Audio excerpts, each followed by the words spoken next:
Ja.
Mamma, kan jag så hålla på och fly?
Plus.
كنفكر واحد الفرص ديال نمشي كيما ندير قرايني وحدهم وتنتظر ديك الساعه كيخدم كيما متونا غتفهموا باش نتوظف وتفهموا وصح باك نبرد صافي هذا نكتب يوندا يوندا يوندا يوندا يوندا قاصد ما كنت نيتو وسماري وين 1 3 4 5 6 7 8 9 10 انت يا غتفك شدينا صندوق الشعبات كرت 50 مدنة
Hello everyone, my name is Ankit, your host for today's session. If you can hear me loud and clear, please do respond as yes on the chat window. You guys, uh, I'll be streaming the access to the trainer.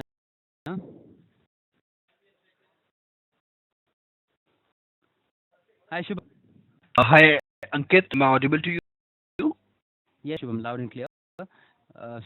Over to you, Shubham. You can start off with the session. Thank you. Welcome.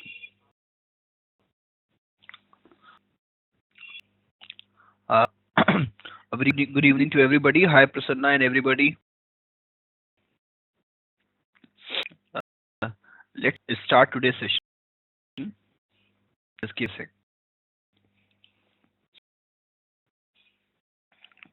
So we get into again some wonderful new concepts. Let's quickly revisit what we did the other day.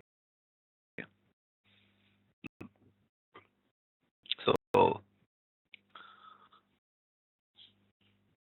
in the last session, we completed our discussion on the programming, understood to extent and SQL as well to some extent. And went on to understand some very basic things in statistics. Uh, it continued from there only. And end of the session, I also took you through some important, very basic mathematical things which we often uh, uh, so that was the basic gist of what we did in the last session. If you have any question, I'm happy to answer those questions from the sessions.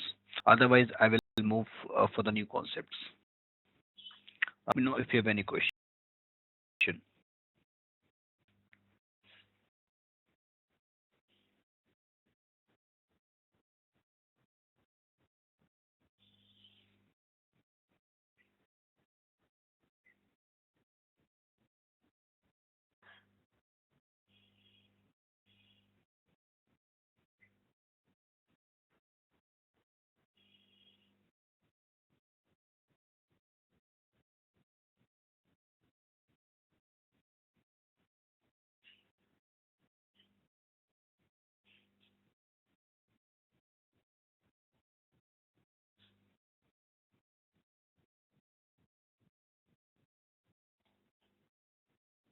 Okay, let's go ahead. Uh, complete a basic learning, and then we will start off with hypothesis testing uh, today. Prasanna.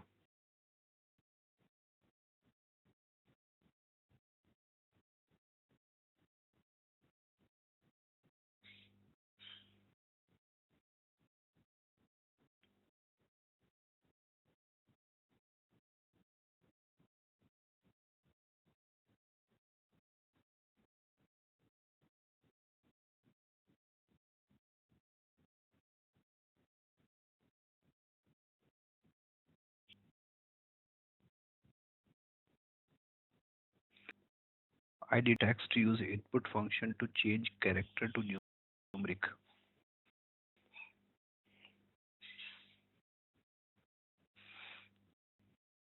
Okay.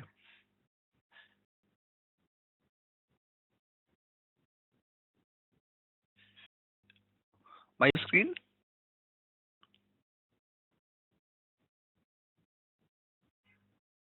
Good.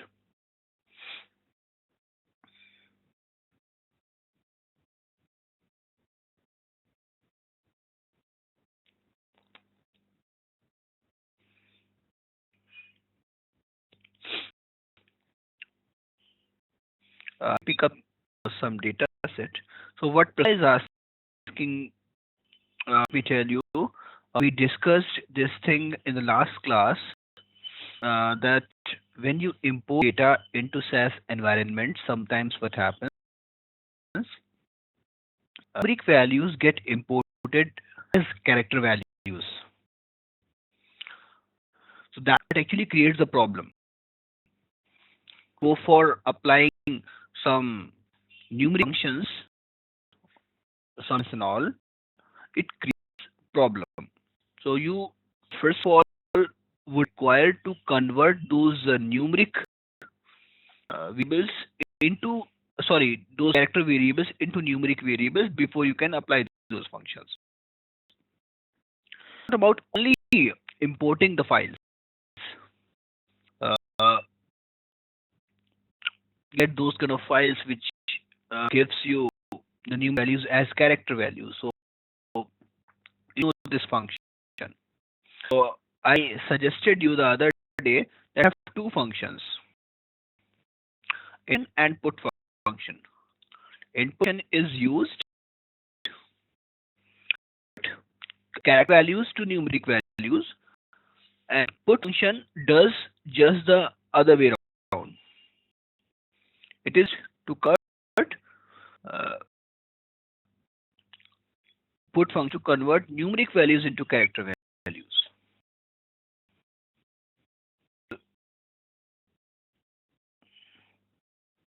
Draw if you have character values to convert those character values into numeric values,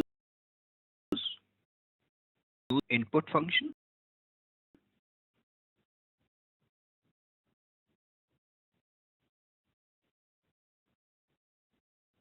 Convert numeric values, you use put function.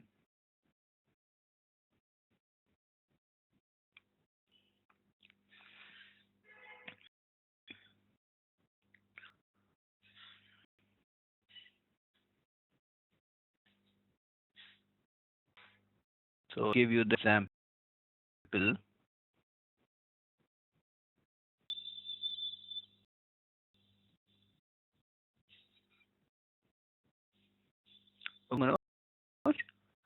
Of character to numeric.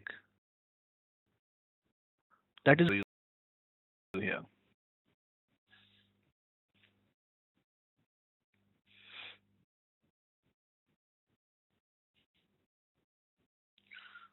So data sets for that matter. So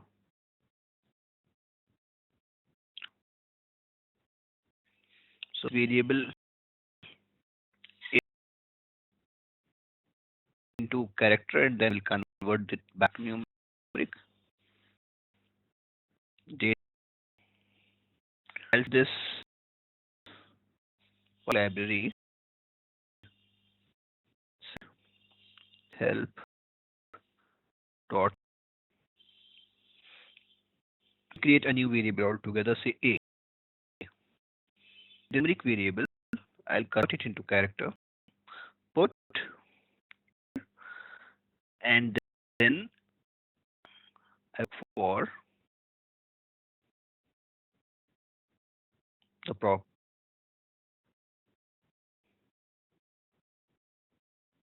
is format, and format will also be given here. Is in this version of SAS it is not given.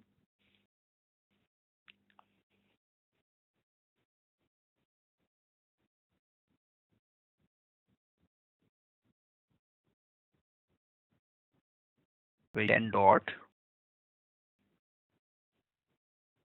run.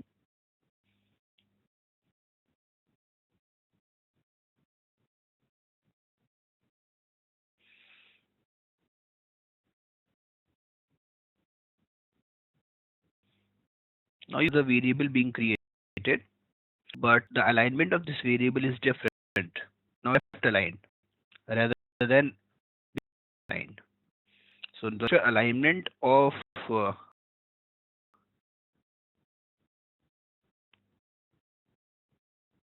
now this has been converted into a character variable.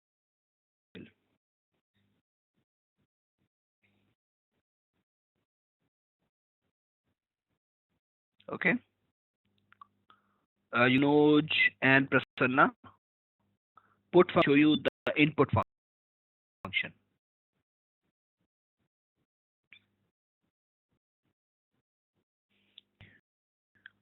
So basically, in the second argument to get the things done. Now me let format in the second class.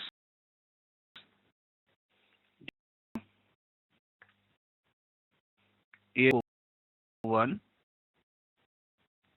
set. Let me and we create another variable b input.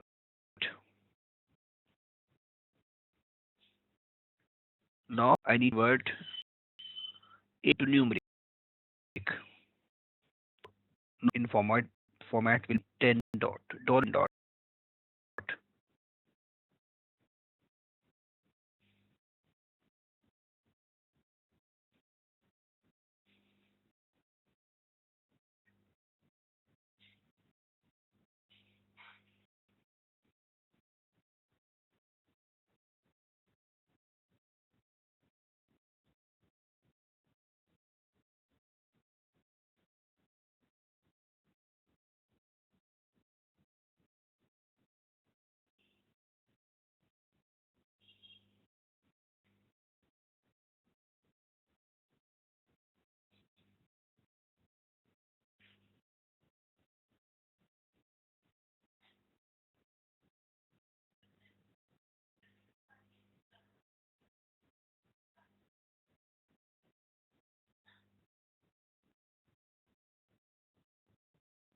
You see bs into sorry.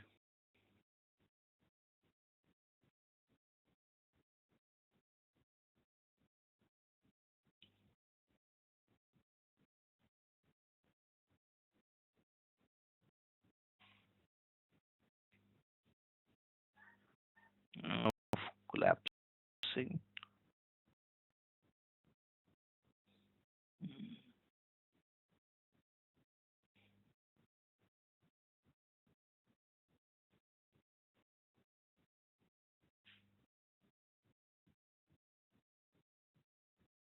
In format for this.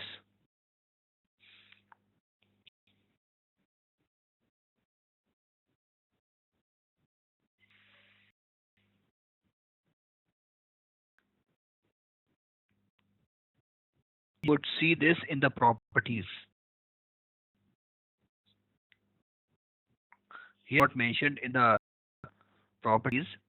So I have used length, basically length and then dot. Okay, so different date, different uh, formats for decimal values. Format is something which is used by SAS to read the data, and format is used for by SAS data. It's about formatting, how you want to format your data, and in format is something which is used for by SAS to read data. So writing is something which is using in format and format.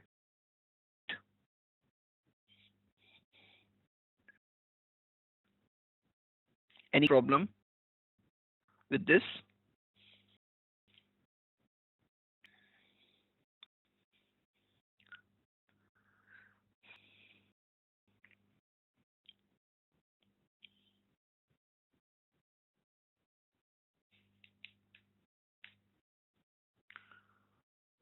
Good.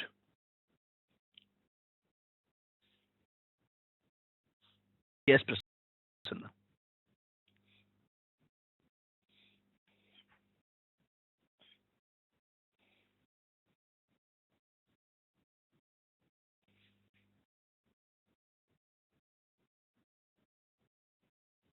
How to write out to character length.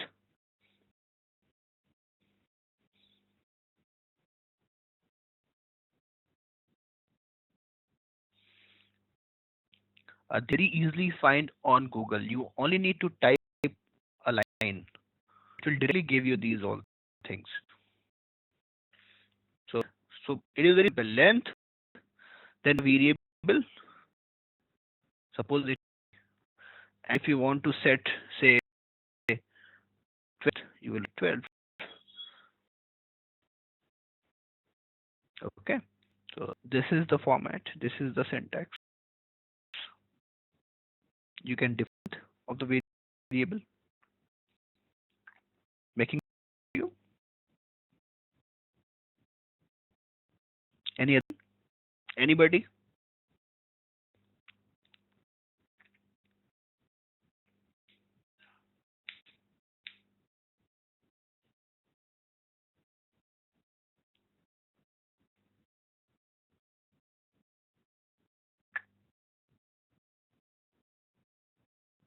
Yeah.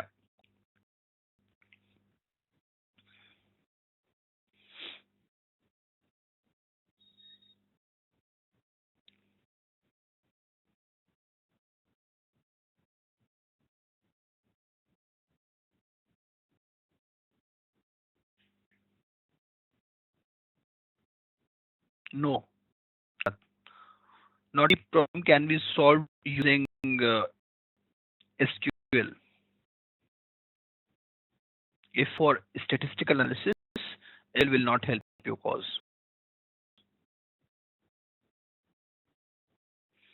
more have some complicated data problem which requires the use of loops and all. Uh, Proc will not help you that deal. In that case, the data steps will be better.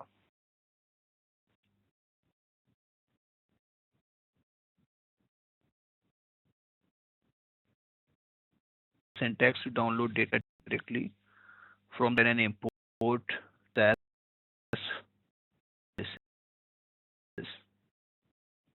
You not import directly from the URL as such.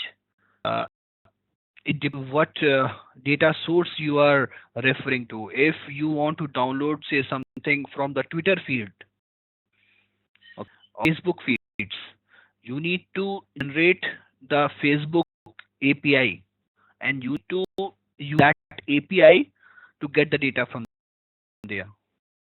Okay, and not at all getting into those kind of things.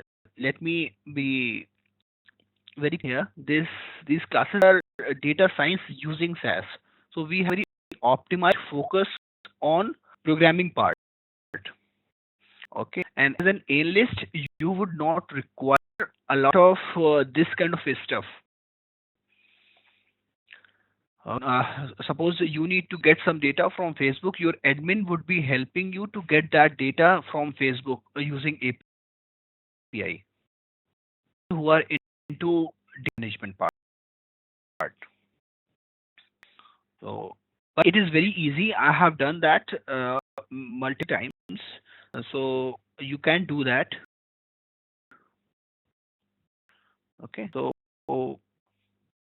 you can use API and get that data into SAS or in R or any other tool. So help in that case. Okay. Am I making sense, Prasanna?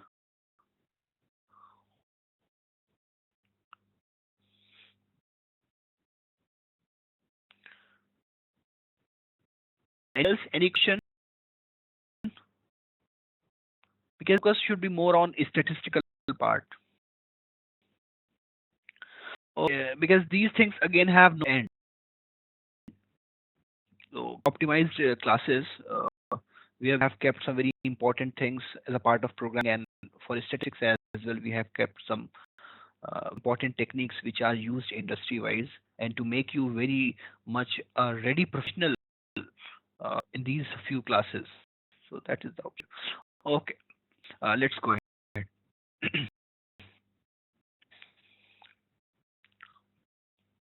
The questions.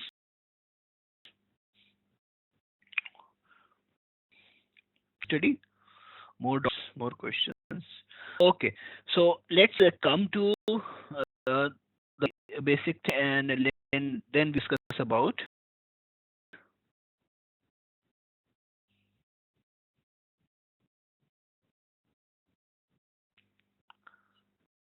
just testing. So, nature of variable we are going to discuss, since you people would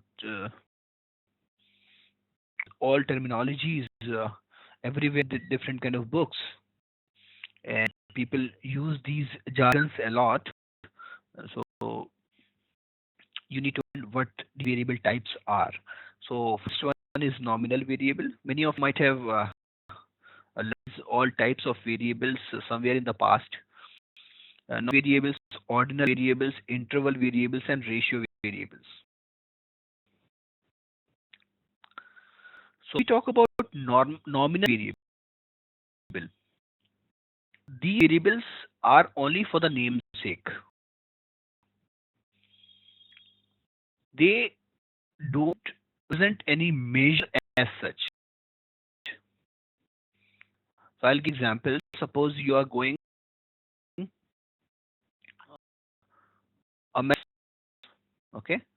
So you given one bib, one badge to hang. So given one number. That is random number.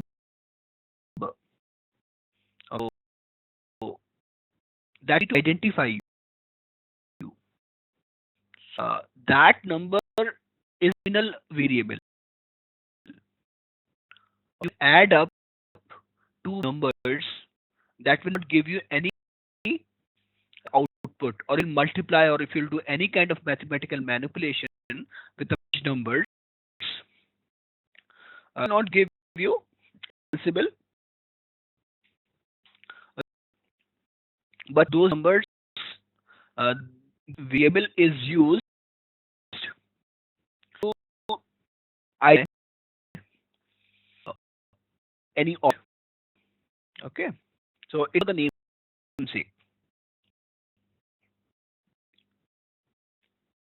So if you have in your data the data of girls and boys, you give 1 to boys and 0 to girls.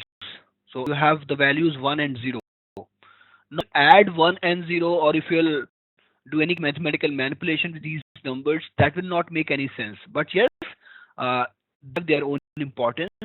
Become tools don't take the values as it is. You have to convert values into the numbers. Then only you will be able to operate with them. So you need to know how to convert the values into numbers, internal variables. About nominal variable, let's talk about ordinal variable.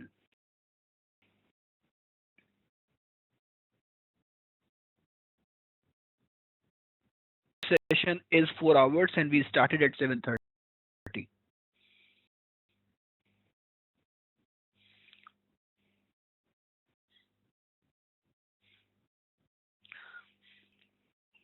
Variable give you more information. Nominal variables. Okay, with of all variables, you would be able to see the rank. So you will be able to rank different people, different objects with the help of ordinal variables. So ordinal variables of normal variable as well. In addition, you will be able to find out the ranks as well. To say to make to make it more clear, let me give this example again. So you got the bib, you got the badge, you ran. Okay, after the over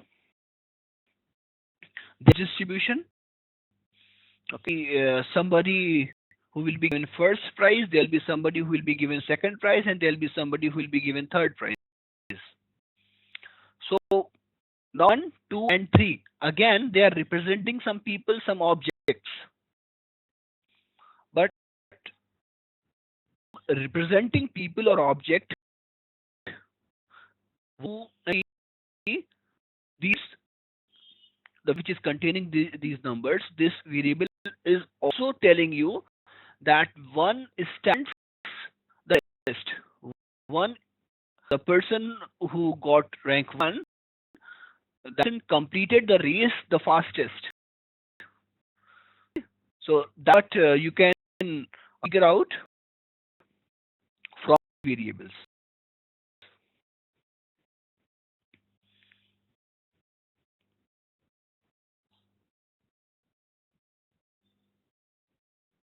So variables, yes, shirt sizes small, medium, and large. So if you are representing small by 1, medium by 2, and large by 3, that will be your ordinal variable.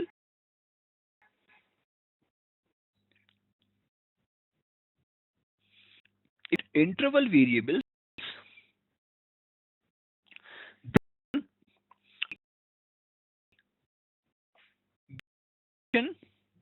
helping you with the information which nominal variable gives you, variable gives you, that you will be able to find out the interval. I mean, we talked about those ranks 1, 2, and 3. Yes, we got to know that the person who got first rank, that person stands the tallest, that person completes the race the fastest. We don't know the difference between the first rank and the second rank. Between first rank and second rank is more than that second rank and third rank or not. With these kind of things, if we are using ordinal variables, a variable will give you this difference as well. So, let me talk both of these variables together. It will make more sense, and you will be able to find out the difference between these two as well very easily.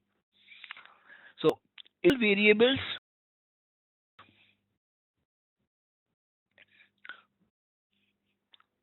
uh, variables where absolute zero is not defined. Zero is a mere number on the scale. Where ratio type of variables, zero means nothing exists. This is a basic definition. This is the basic difference between interval and ratio. I'll give you a couple of examples to make it more clear to you.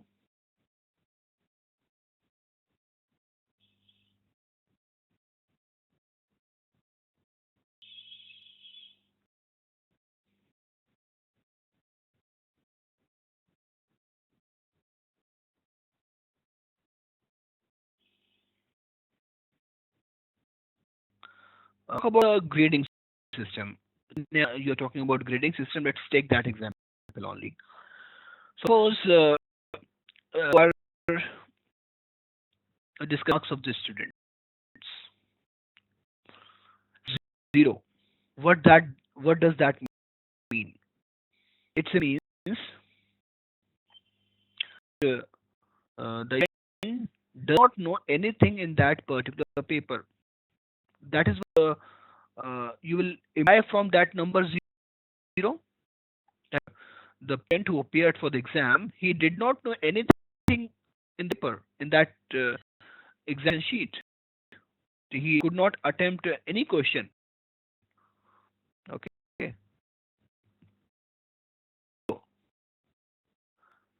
Okay. At the marks variable would be ratio type of variable, because 0 means nothing exists.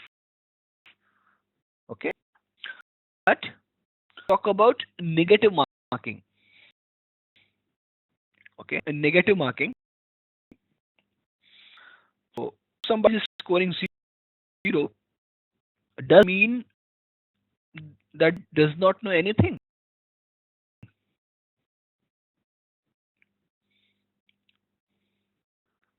Student has scored 0.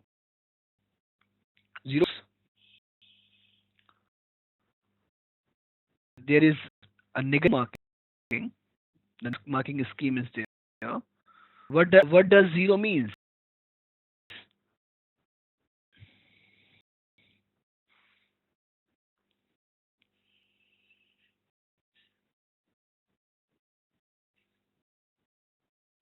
confused.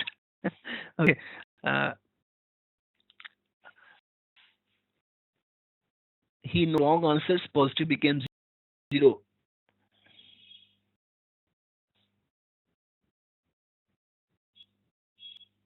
Simply means that he has answered few questions right, and because of answering few questions wrong,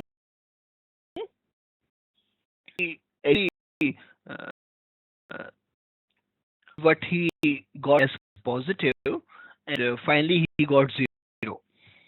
It does not mean that he did not know anything in that particular examination paper. Okay, so negative marking with interval type of variable. Okay, so this is the difference. Let me give you another example. Give example of temperature scales. So temperature scales, there are three scales. Kelvin, okay, and we talk about Celsius and Fahrenheit.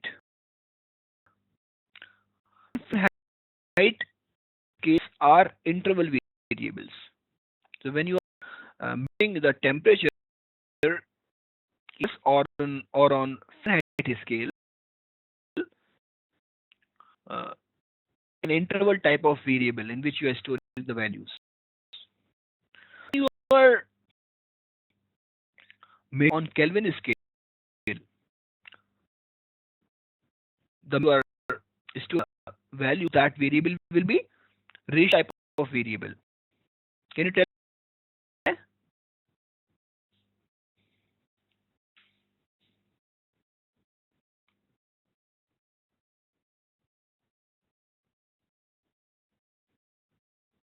Here in this scenario as well, you have to look for 0. So in case of Kelvin, so it's of Celsius and Fahrenheit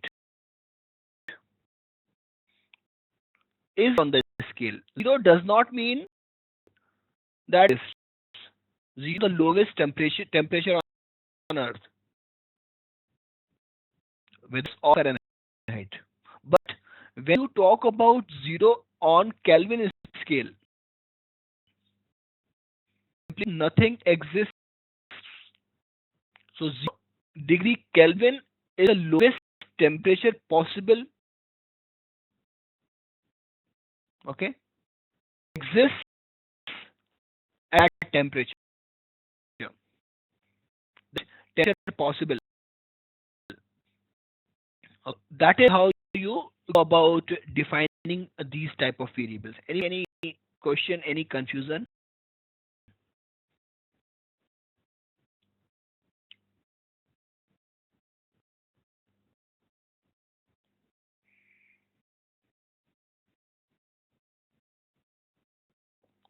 Okay, so we got very well. Now move to testing.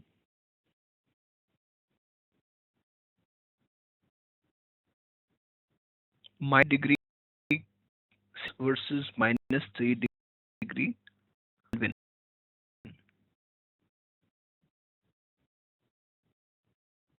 Would you want?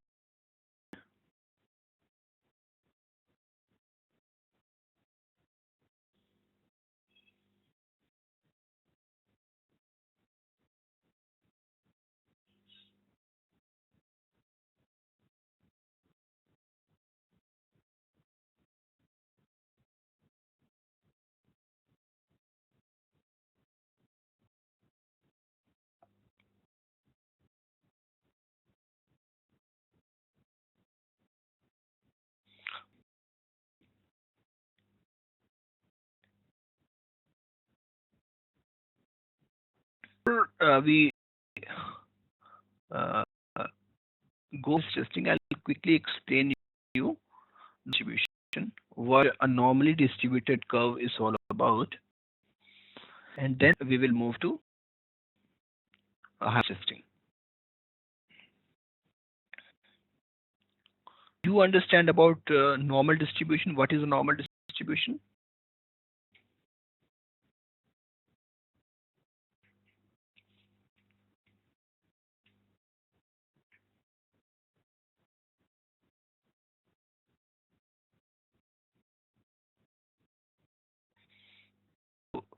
When about normal distribution, there are a few keywords which would stay in your mind.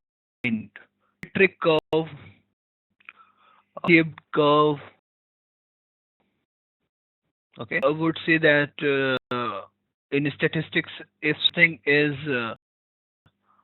it is called normal distribution. If something is abnormal, that is not called as normal distribution. Okay, so let's discuss what actually normal distribution is all about. And uh, I stop to uh, Olson's. So if you talk about it is a bell-shaped curve. It is a curve. So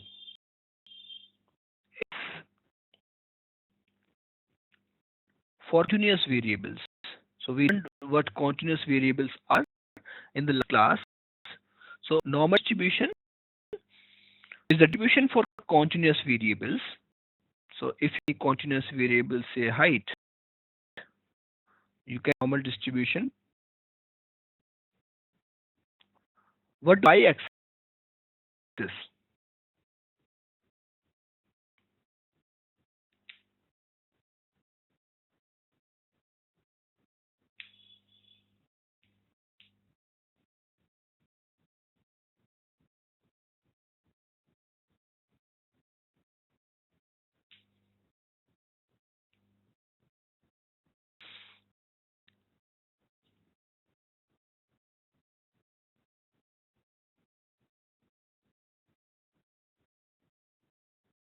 Okay. Thanks for responses. You are trying to collect what you learned in the past. But let me here we don't use frequency values because frequency values are used either deep type of variable. It is used for the bins. Say for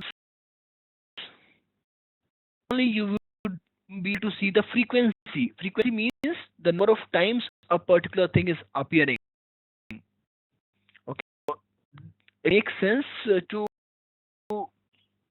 out the frequency for those people who have height 179 centimeter, then 179.1, 179.2. Okay, so finding out the frequency for this for a continuous variable does not make much sense. So for continuous variable, if you attempt to find out the frequency values, yes, we find out the frequency values and we put the histogram and all, but this is done for the intervals. So what do in case of continuous variable, if I need to discuss the frequency things for business objective, we find out the intervals, we find out the bins, like height from 150 centimeter to 155 centimeter, from 155 centimeter to 160 centimeter, from 160 centimeter to 165 centimeter, and then we can find out the number of people fall in those categories.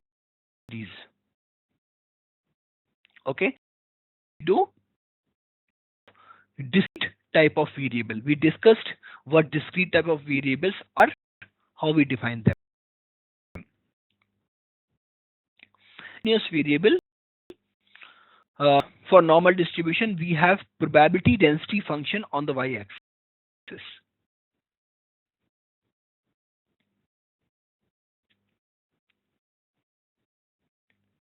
Okay, density function is the probability per unit area under this curve. Okay, so find out the area under the curve, that will give you the probability value. Distribution, the probability function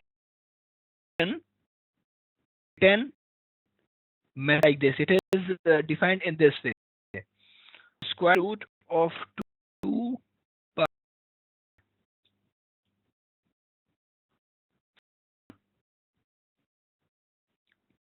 power. Up this, you need not to learn this. I only wanted to show you a few things that I am writing this formula for you. As everything will be done by the tool.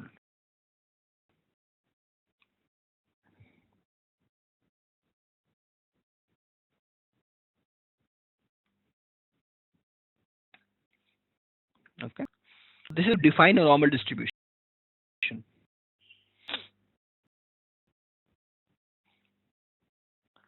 Your distribution curve is a bell-shaped curve which trickle about the mean of the variable. So mean. So this is mean. If you're mean by mu, it will be about the mean.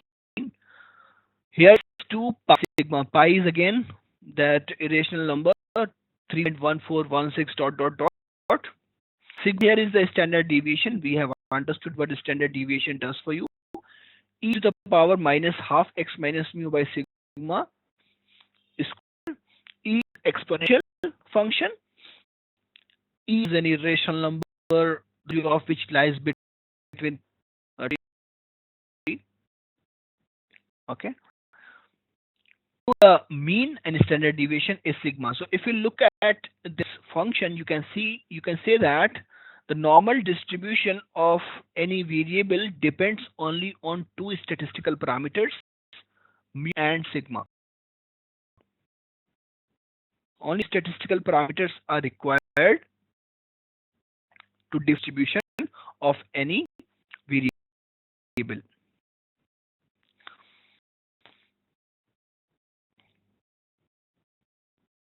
Invert the normal distribution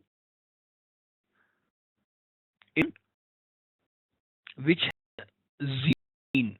So if I recall what learned long time back when we how to similar to that.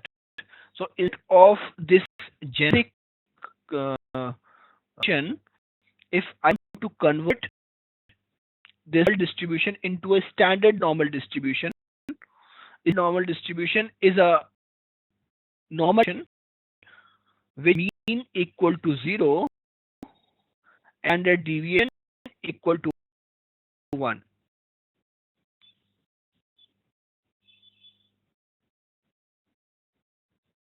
Okay, normal distribution with this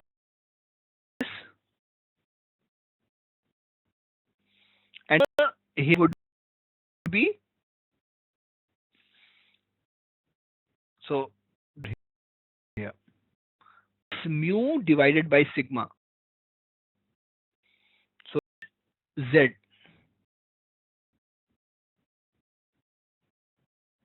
mu equal to 0 and sigma is equal to 1 diameter. So let's call it z. So z equal to minus mu d sigma.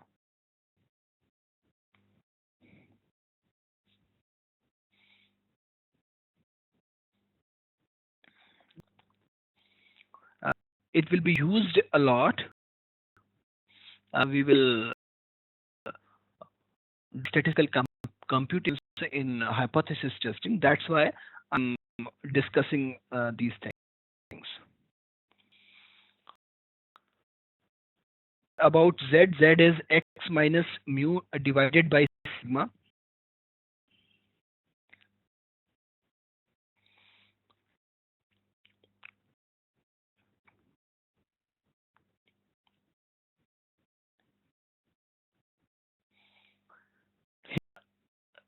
Sigma is the standard deviation and is the mean. S of rest. Getting the corresponding transformed value of x as z value. Let me here. The inferential statistics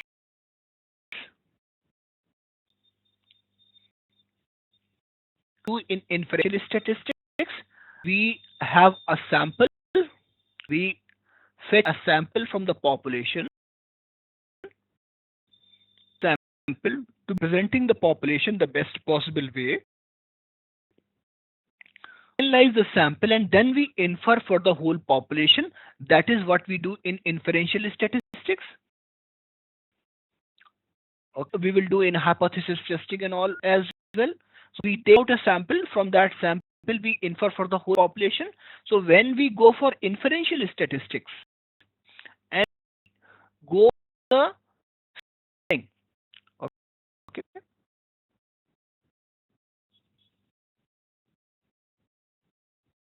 Let's take up the questions now. Normal distribution and standard normal distributions are two different terms. Normal distribution and standard normal distribution, these are different terms.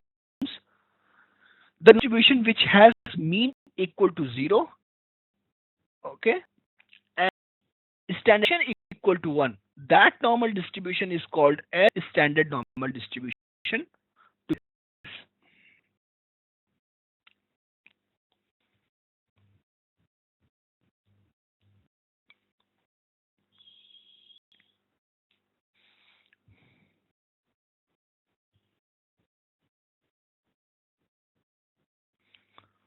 So we go for inferential statistics.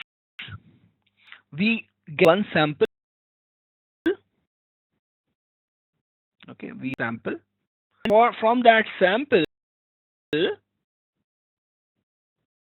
we the whole population.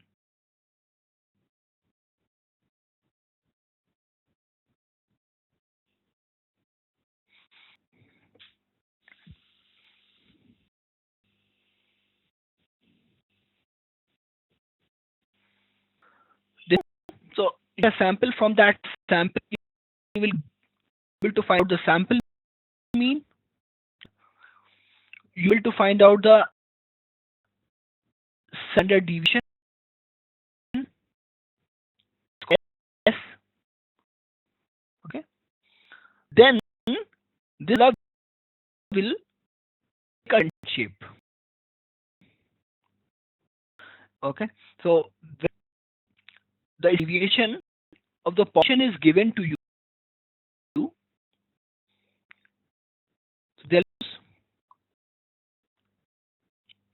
the deviation of the population will be given to you. Here,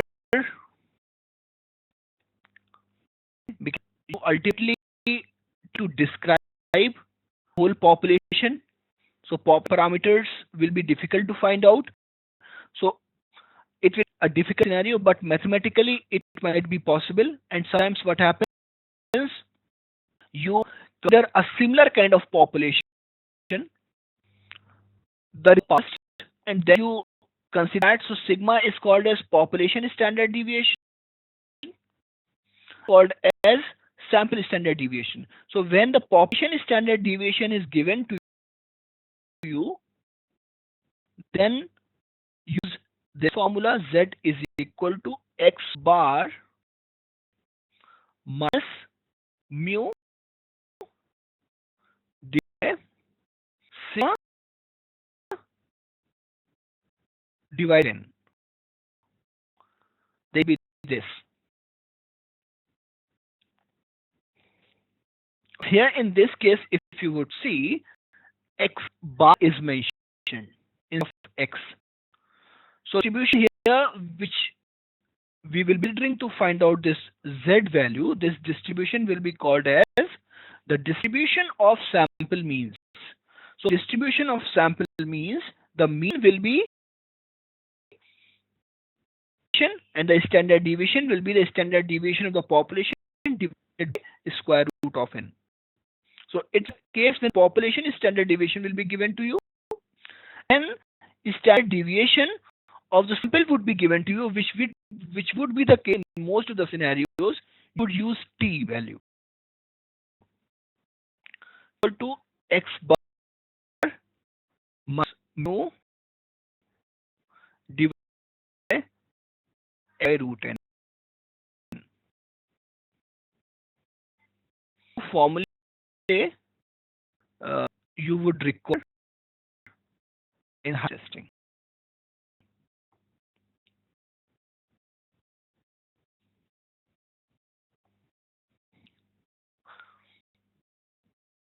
So ask you here if you have any confusion, any question. Uh, Sample size.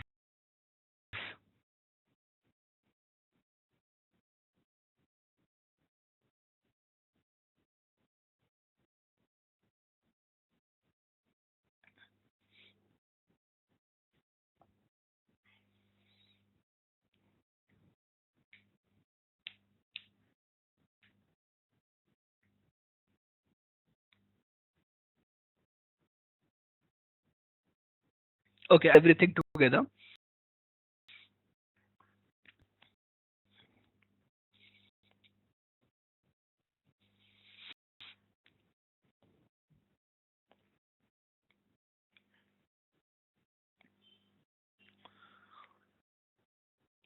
Quickly revisit what we learned. So we started our discussion with the description of normal distribution. We looked at the properties of normal distribution. We saw that for a solution, you did in PDF mathematically like this. I show you not to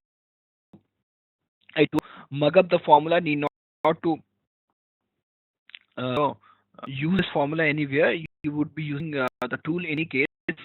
But yes, the formula is important to look at these values, and if you would see only standard deviation and mean are those statistical parameters which are deriving this, which are deriving and used to derive this particular function.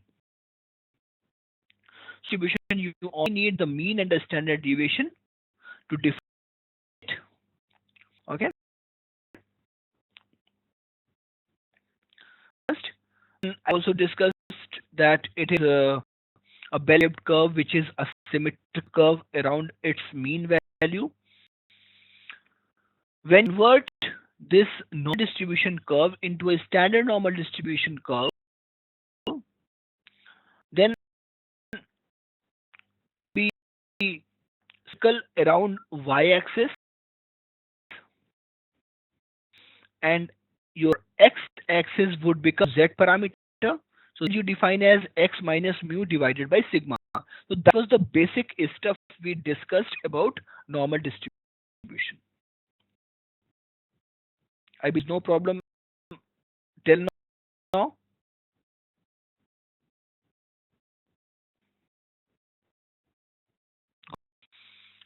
We come to this part.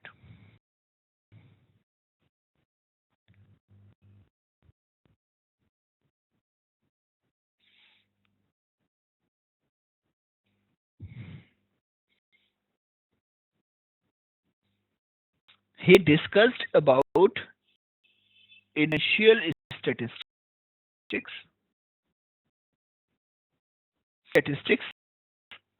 You have to sample, and from the sample you would infer for the population.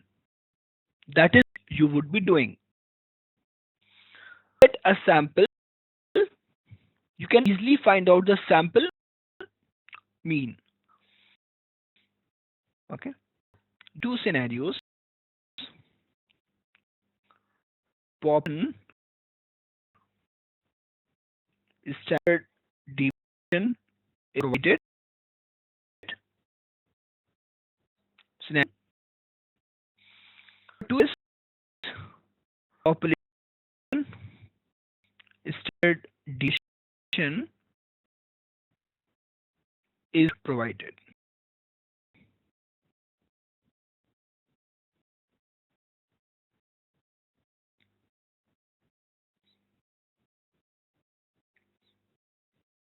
population standard deviation is provided to you for Z statistic. Z statistic is equal to x minus mu divided by standard deviation. Okay, so when we sample, okay, we go for mean.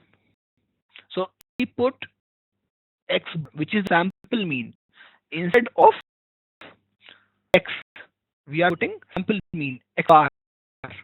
So it's changing x to x bar, the shape like this. Why it will take a shape like this, I will read to you. We are cutting x to so height. Okay. What is our x sample mean of height? Okay. Height, and from those values you found out the mean. So bar is the mean. So instead of looking for the distribution of x, now what you are looking for the distribution of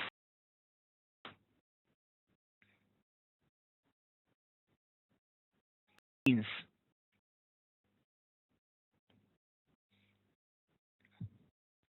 Distribution of sample means. So distribution of sample means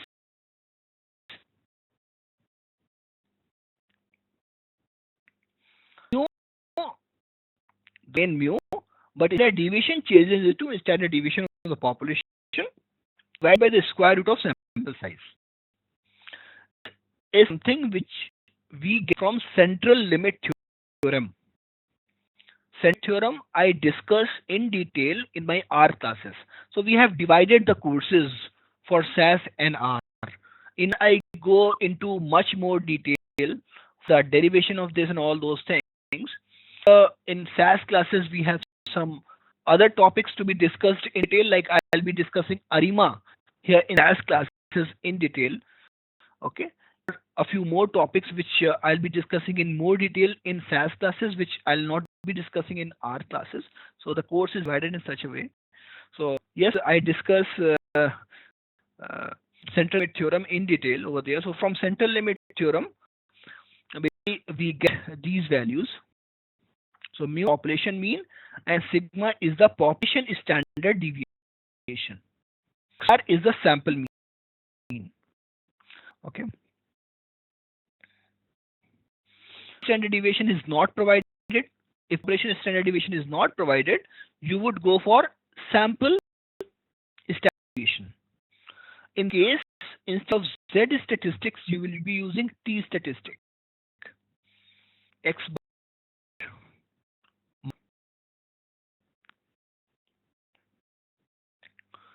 divide, everything is the same, only you change sigma to S.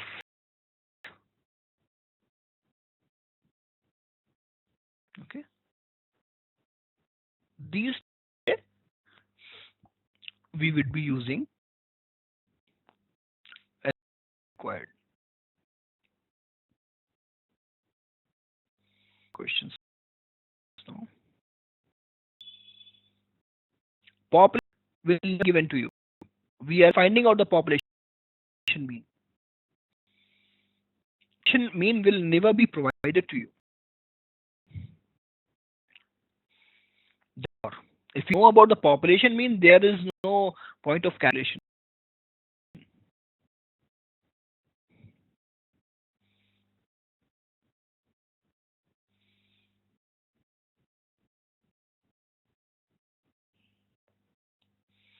So,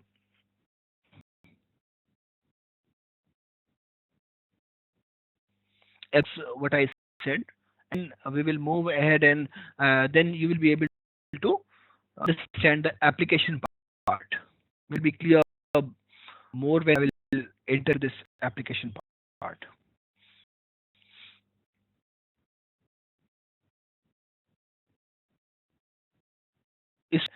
Is the sample size.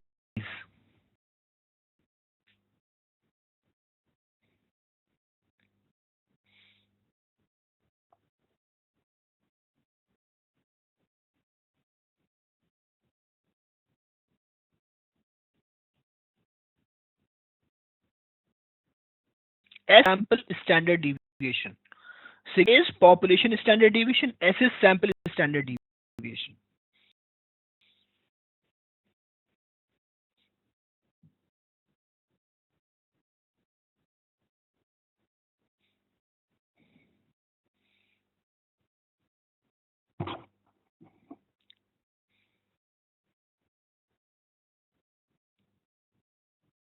S standard deviation. What is the symbol to denote S? S is denote. So you denote sample standard deviation by S.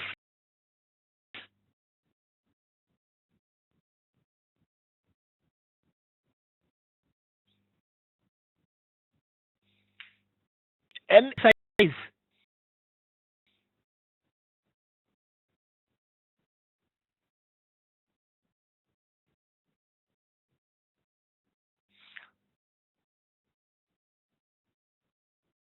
What is the sample mean?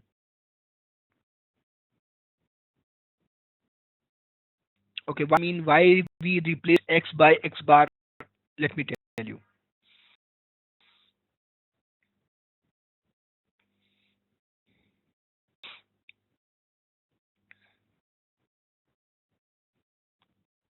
Mean is population mean.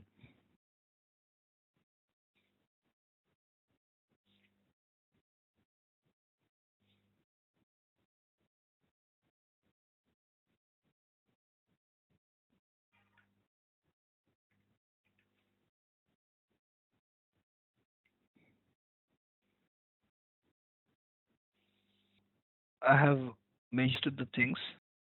So population standard deviation is sigma, which I have mentioned. Population standard deviation, mu is population mean, and the sample size, X bar sample mean.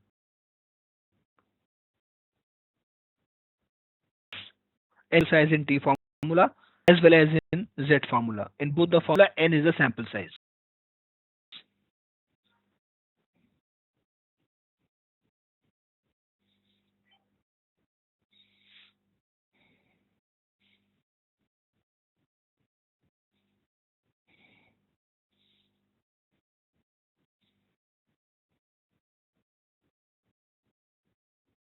For sample size, is the number of points you have in a sample. You can find out the number of data points.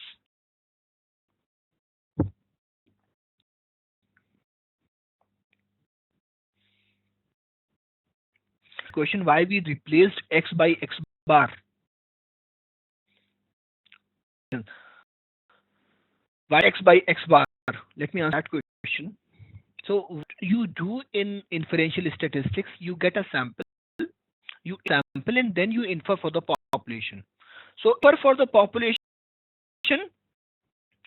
you population mean. You infer for the population, you try to find out the population mean. To find mean, you is with the sample mean. Okay. So I have a question at hand that what is salary of people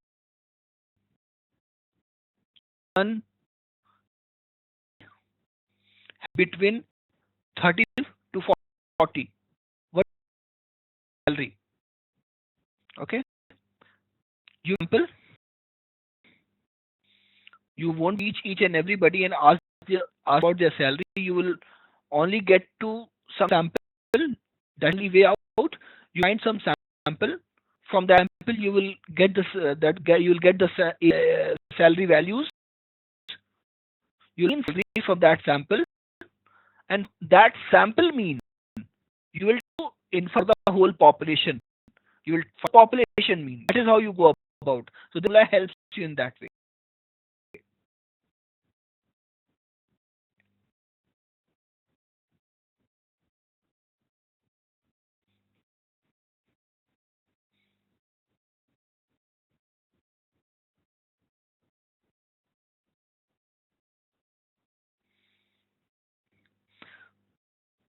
We will get mu, but far is this correct to 100% accuracy? So this is what is decided by the confidence interval. So there are various terms. I discussed the estimation part. Our classes here it is not discussed. I'll be coming to hypothesis testing right away. So there is a gap here. I'm coming to hypothesis testing. Estimation part will not be discussed here. Whether it will be 100% accuracy or 90% or 95%, that will be discussed over there. In the random, let me answer your question. But X is a random variable. It's an individual occurrence. Y X bar is average for sample.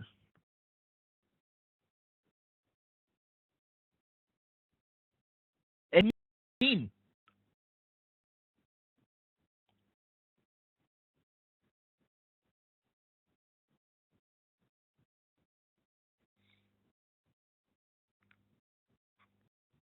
X bar. So let me tell you, you need to find out ultimately you or the population mean. Okay, so you estimate the population mean. Yes, sample mean is the best estimator of the population mean.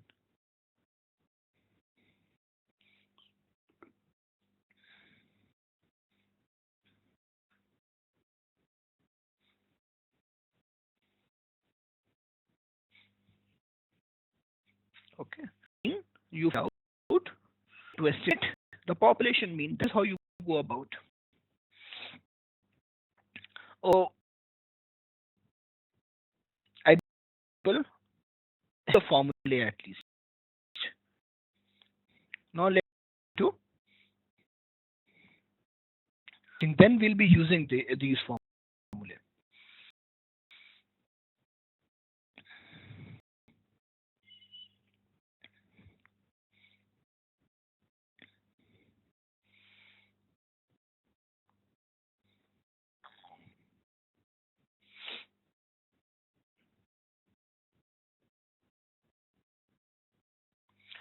So this is testing. It's an important statistical technique which will help you solve many problems. At hypothesis testing is something which is when in other advanced techniques, like when we will enter into maybe us, we will see a lot of hypothesis being. So in the hypothesis testing is very important. So your attention here to understand the conceptual parts of hypothesis testing. Otherwise, it will be difficult for you to catch up in regression. These play I told you, I know I have not taken you through the derivation. That is at all required as well. Too much mathematics will not help you. You have to optimize everything. When there is a tool to help your cause, why at all you would care about too much of mathematics, derivation and all. Okay, so just have these formulae. We will understand how to use them, and if required, I'll be explaining you these again. Okay, and in any case, the formulae will be used back and forth. So we'll get thorough with these terms and these formulae.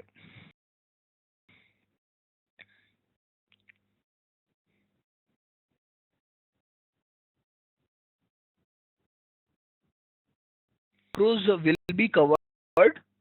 Uh, uh, did something which is a very vague term. Okay, in big deal. Otherwise, it will at least it will take 4 sessions. So I'll be discussing SAS macros as well to the extent that will be able to use macros. To the extent you will be able to create SAS macros, and if required, you can go for further exploration.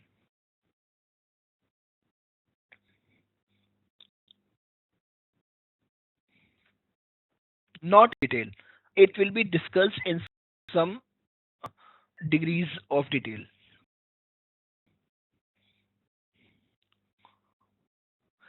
My statistical techniques that are important as well an A list.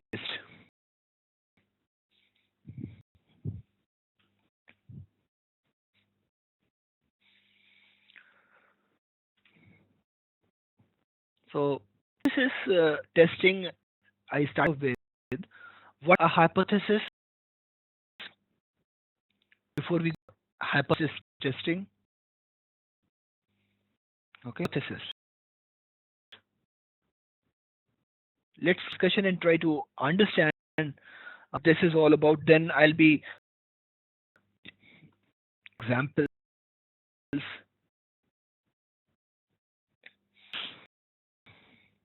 image possibilities. These terms are coming up here.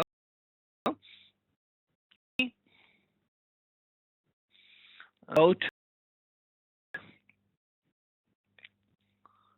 the scenarios where we use hypothesis testing, and you would be able to relate it better. Postulate based on some observations. Yes, Ashish. So you are the closest.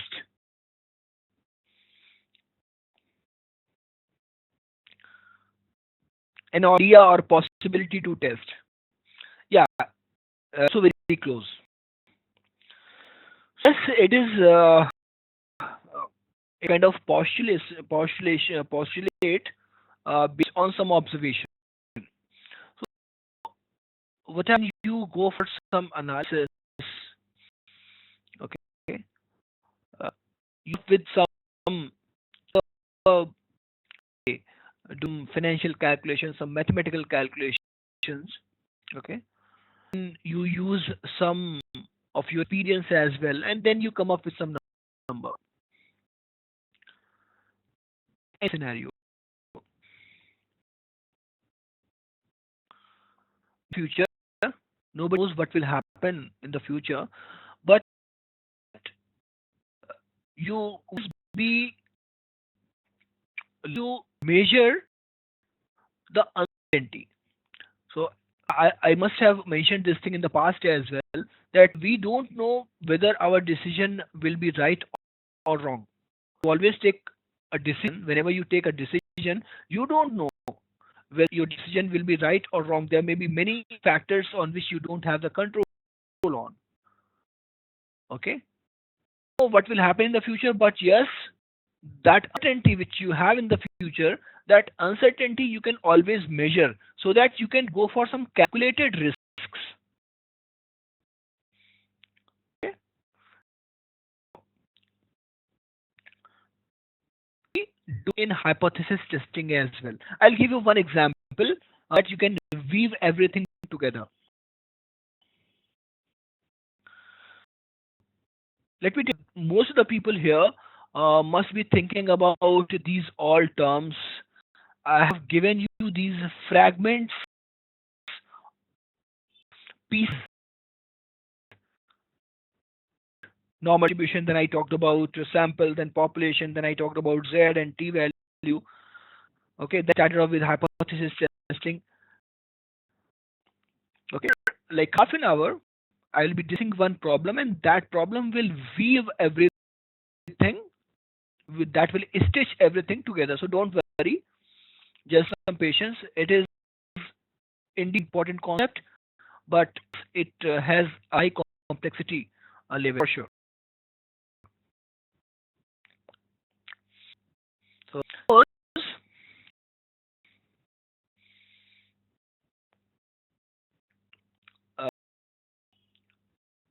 a real life case which I have discussed with some of my previous students as well of my previous batches. Uh, and scores you must have in second as well. Uh, take the way we ask this question about the NPS score. You people fill the survey that uh, we go for different change in the processes and all. So NPS as Net Promoters Score. Okay.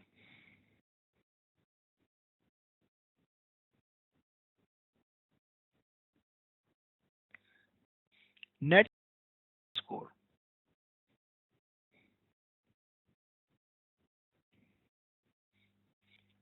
We calculate the out result of the survey which appears on the screen when we close the session. So if you can recall, that is about how likely you are to recommend Simply Learn to your friends and the colleagues. And people are asked to rate 1 to 10. Okay. And colors over here as well. There must be red, and then from an 8 there would be yellow, and then 9, 10 would be green. Okay. And 10 are called as promoters. So people who give 9 or 10, they are called as promoters. People 7 and 8, those people are called as passive. People who give uh, the rate 1 to 6, those people are called as detractors. Okay, saying this because it's very important and is used across the industry. In my organization as well, we use it a lot.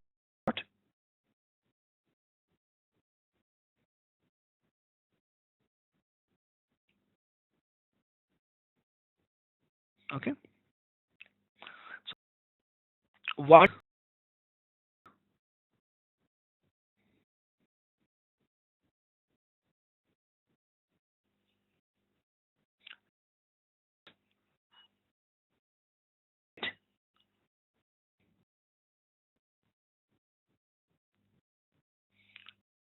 and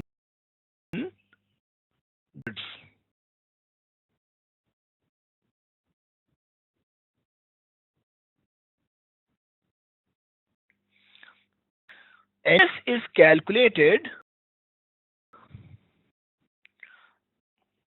out the difference between percentage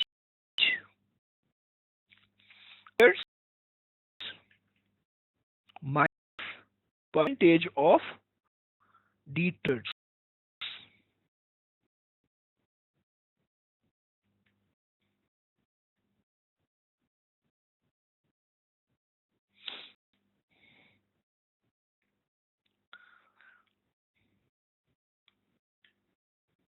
So an important measure in many market survey results. Okay, so in cases to analyze the impact of marketing on NPS. So NPS basically broadly tells you about the customer satisfaction, how satisfied your customer is. Okay, so how customer is perceiving you, and that what you derive from the NPS score. So I was asked to analyze the F marketing channels on the NPS, and then of the strategy implementations were done. So I'll tell you the problem statement we had and the data we had. So NPS scores we had,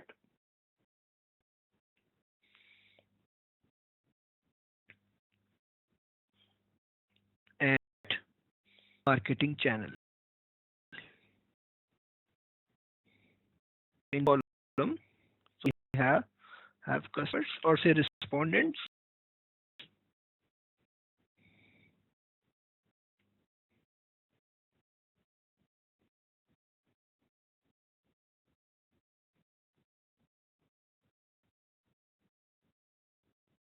and the last column was likely recommend. The NP calculated later on. The main variable is likelihood to recommend.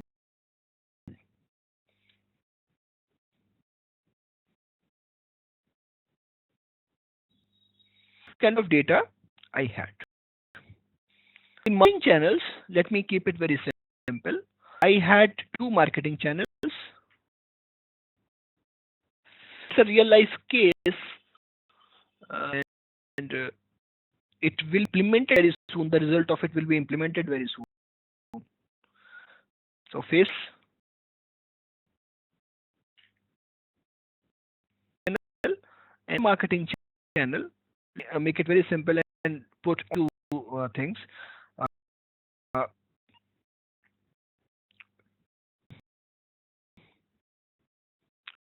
channel. Okay.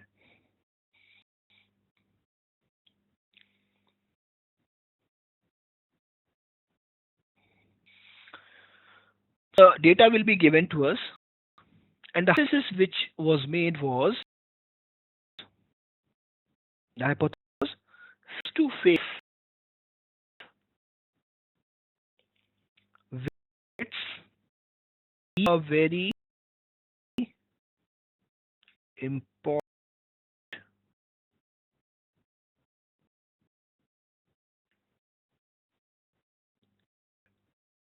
big impact on NPS.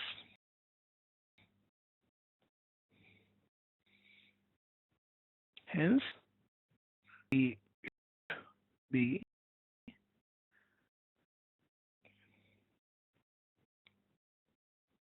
encouraging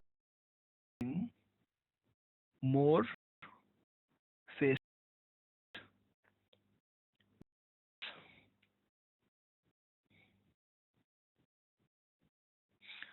The hypothesis.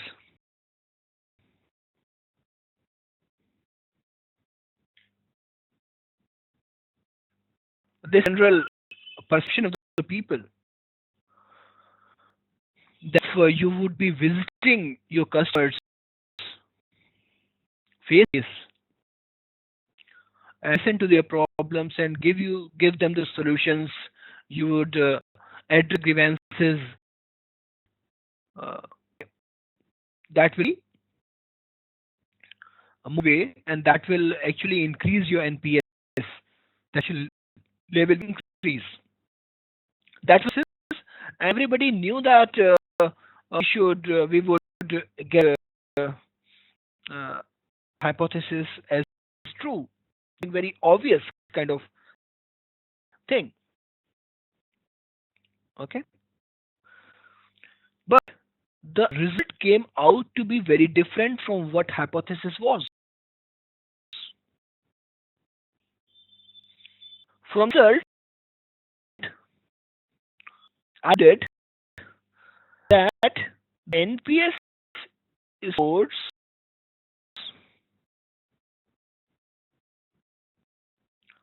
are spent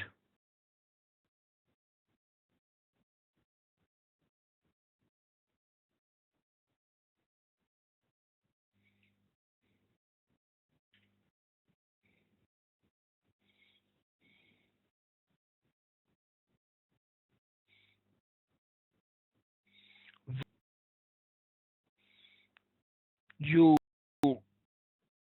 read your customers face or we are calling. We got, and this surprised everybody. And CPS survey is done at a very big scale in my company. So I work for a company which is the leader in the payment industry and the credit card industry across the globe. So it is done at a very high level, and analytics is something which drives in every bit of the strategy. So everything's driven. So I got, and it was considered to be a very big thing. It was I did that analysis. It was checked time and again. Different meetings were organized, and now the implementation will be done. Can you tell me why I'm calling it as a big thing?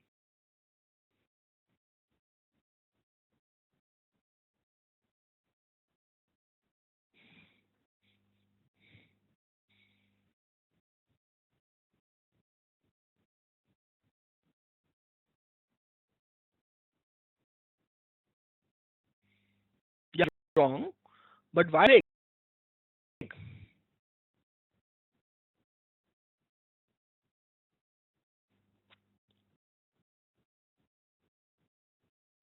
So when anything big or small, because of the dollar impact.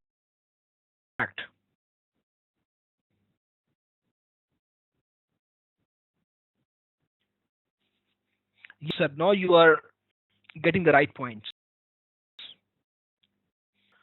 The result as NPS scores are indifferent whether you reach your customers face to face or you reach them telling because the huge spend is visits.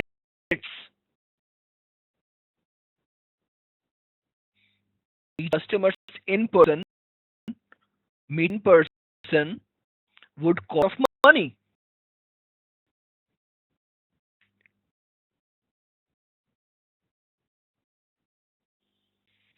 Kind of result would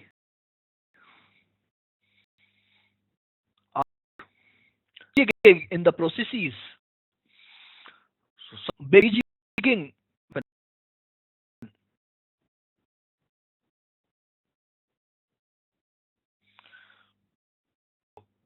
The company decided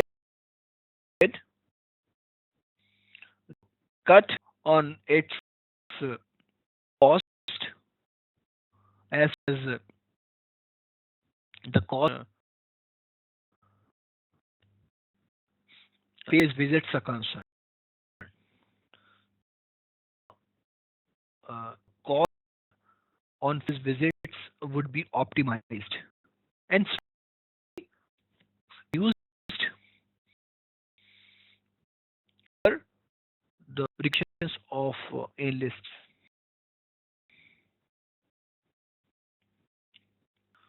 So the hypothesis phenomena altogether. So that would be used in cost reduction here, and this okay, so would be able to save a lot of costs. And this of more examples.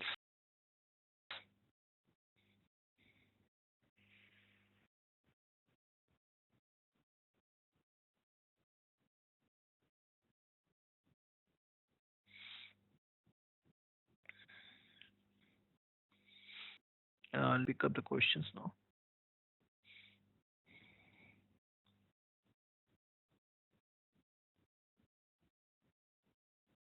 Hence, what you are testing. Okay.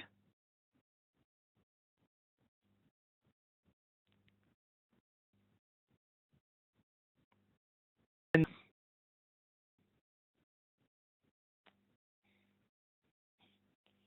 more about it as we will discuss a couple of more examples. The strategy will definitely change if you consider NPS scores to be very important.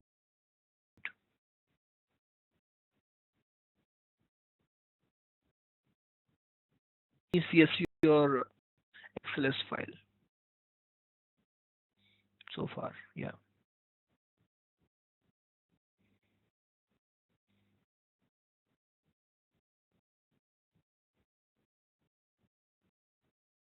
So this is an example of hypothesis testing. Let me some more examples with you. Possible results will be used. This I've already answered. This particular analysis you're talking about.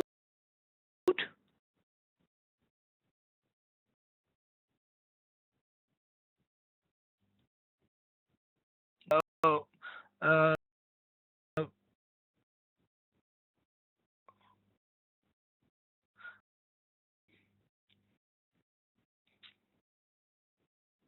okay, you're talking about. So if you talk about the passive, those will accommodated because percentage. If you got the percentage, that percentage will be calculated on the total. So people, there are 4 people who gave 9. There are 2 people who gave 7.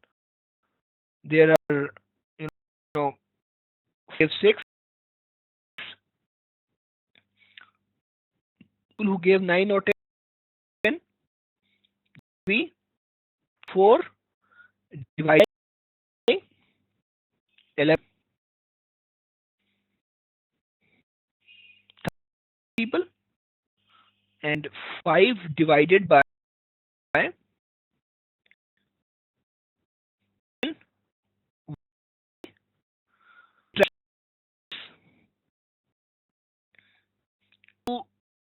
divided by 11 would be passive. So yes, you are finding out by subtracting. That is sorry, 5. Sorry,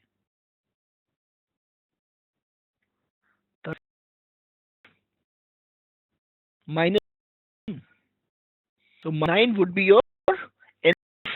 So obviously, since the percentage is calculated on the total, it NPS for sure, but not big. Okay.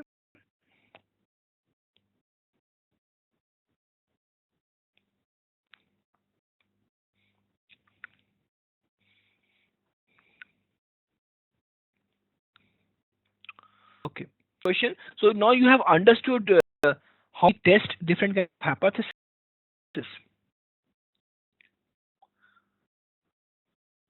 Another example.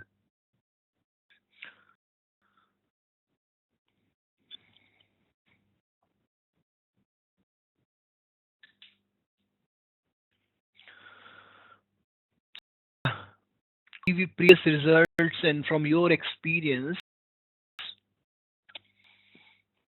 you make a statement that sales people have, for your company, people who have 2 years of experience, they get more than X dollars. What is this statement?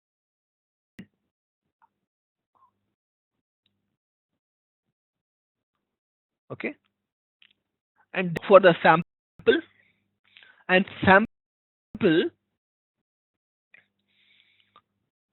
you find out whether that statement is true or not. one example of hypothesis testing?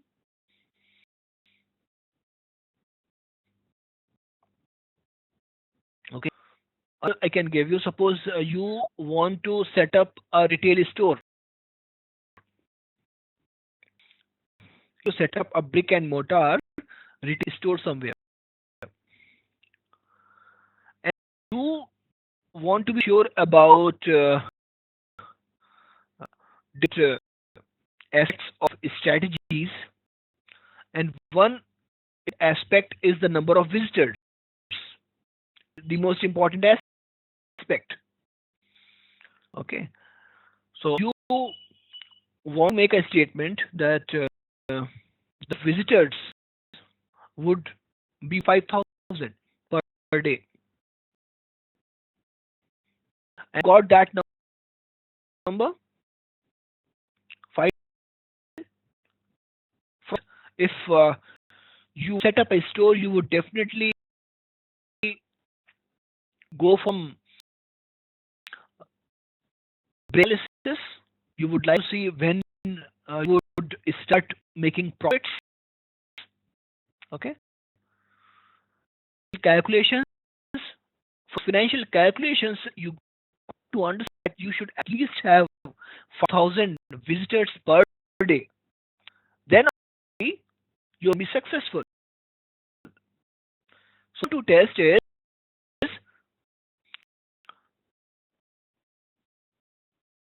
would be more than 5,000. That want to test. You will go for some survey and all, and from those surveys you will analyze whether this is true or not. This is how you go about hypothesis testing. I gave you some examples for that. Now to what doing hypothesis testing, how we will go about hypothesis. Okay. Any questions so far?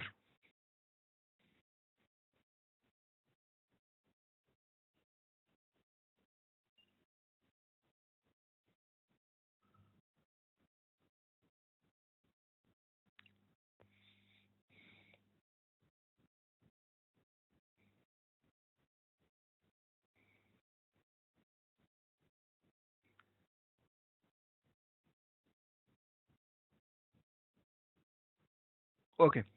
Hypothesis testing is an inferential statistical technique. Mind whether there is enough evidence in the data sample to infer that certain condition holds true for the entire population. So there now need to be updated evidence and those kind of things. Sample, analyze the properties of the sample, test whether or not identified conclusions correctly. So those kind of things now need elaborated. So give you one example that will elaborate everything for you. Go ahead with the same example.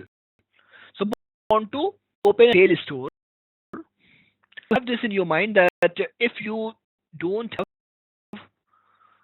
at least 5,000 visits per day, that will not help your business. You would be able to, accrue it as per the plan. Hypothesis: the number of visits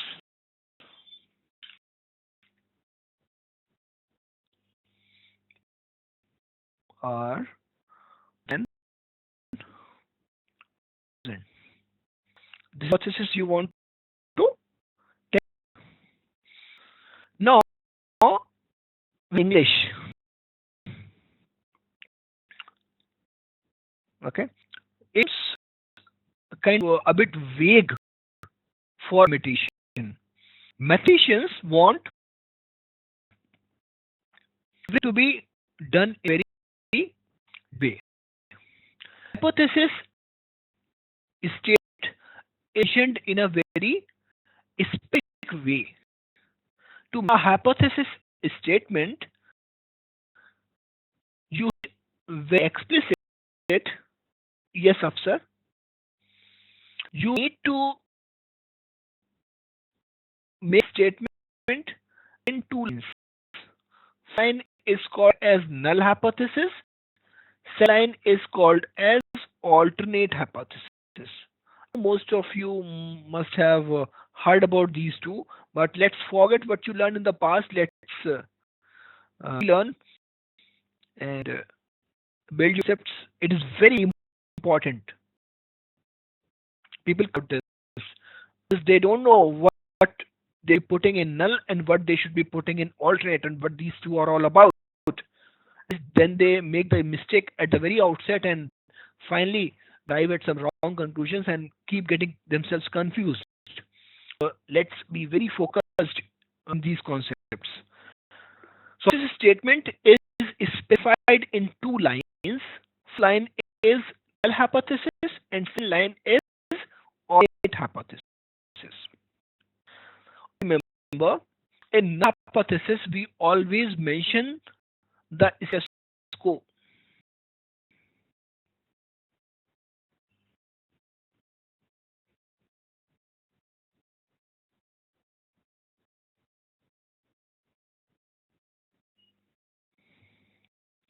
It means the which is privileged right now. It is also termed as no-go situation.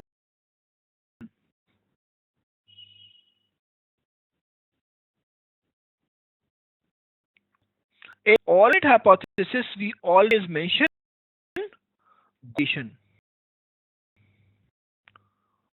change.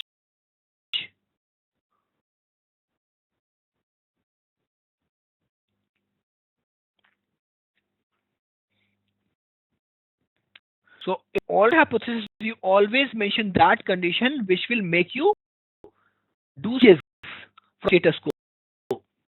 And in null hypothesis, we always mention those statements which will do is it is right now.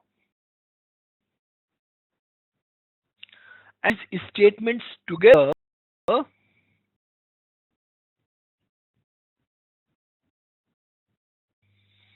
make a key statement. Means inclusive and actively exhaustive. Exhaustive. Now I'll tell you what mean. Means these two statements will not be overlapping statements. The intersection between these two statements. Overlap between two statements. The statements will be disjoint sets. Okay? Statements will overlap, will not contradict, will not, you know, will not join behavior. Okay, they are mutually exclusive. What do I mean by saying collectively exhaustive? It means that when you will add the two statements of hypothesis and alternate hypothesis, when you add these two statements, they will form complete universe for you. They will all the possible conditions.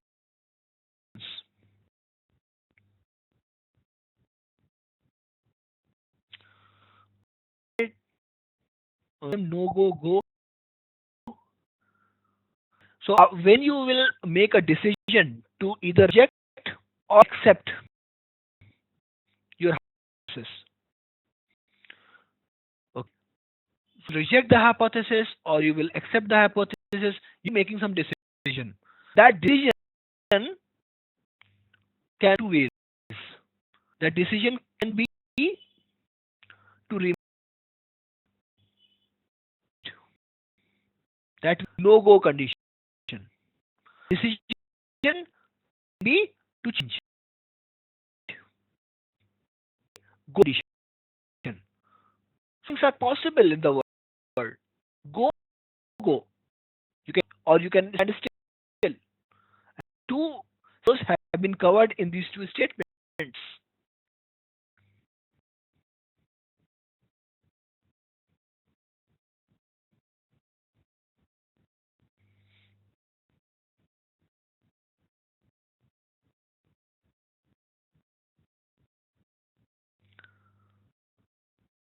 them no go and means no is uphold. No condition is mentioned in S and condition is mentioned in HA. Okay, so these two conditions very explicit in these two.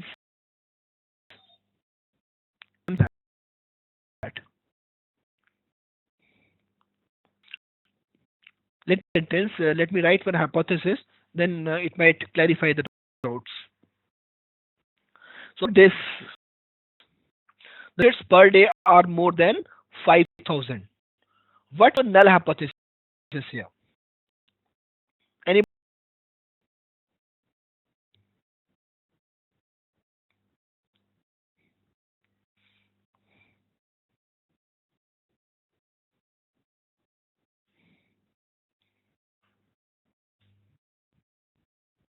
so saying more than 5,000 will be null, and Niranjan is saying less than 5,000 will be null. Saying less than 1,000 will be null. So that is saying less than 5,000. One person is saying more than 5,000. What would be less than more than? So people who are saying less than. Afsar is saying less than. Less than. Brinda is less than. Ajay is saying less than. Okay. Yes, you people are indeed right. So in this case, is the no question is less than 5,000. If visitors, let's call them as mu, is obviously we'll look for number of visitors should be within 5k.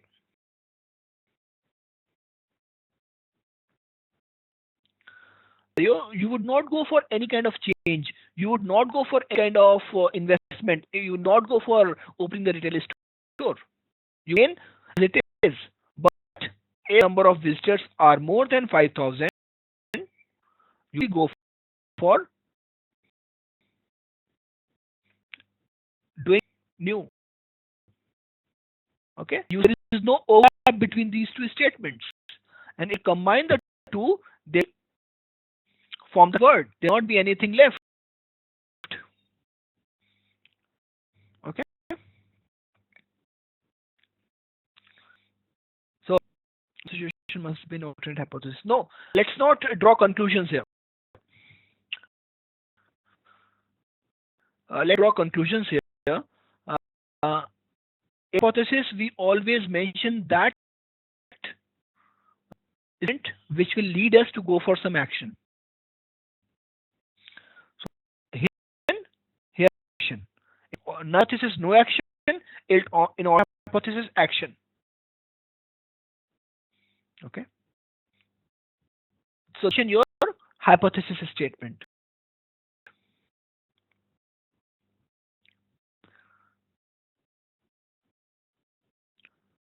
Anybody? Oh, there was one gentleman, Ashish. Are you or you still have some doubts? I understand actually your problem.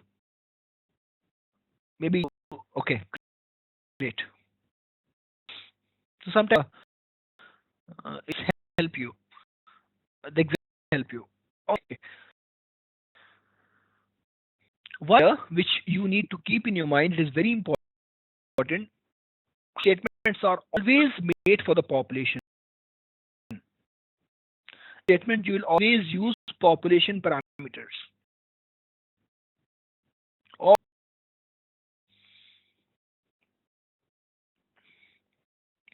the sub parameter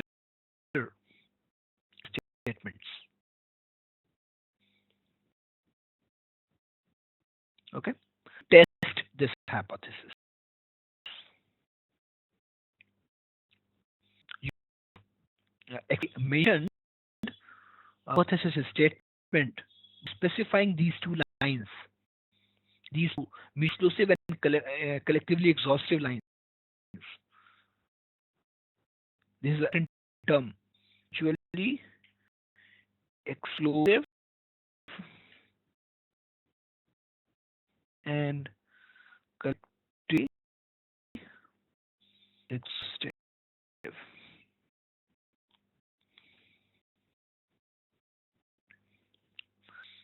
Now, using the hypothesis statement, you would always like to test the hypothesis. How go about the hypothesis? I think we need to understand. For that, let me take you back to the slide. The first step would be to take a random sample. A random sample. We'll analyze the property of that sample. Then whether or not the identified conclusions correctly represent the population. So this is generated about the population parameter. Okay. And this is done. What you do, find out the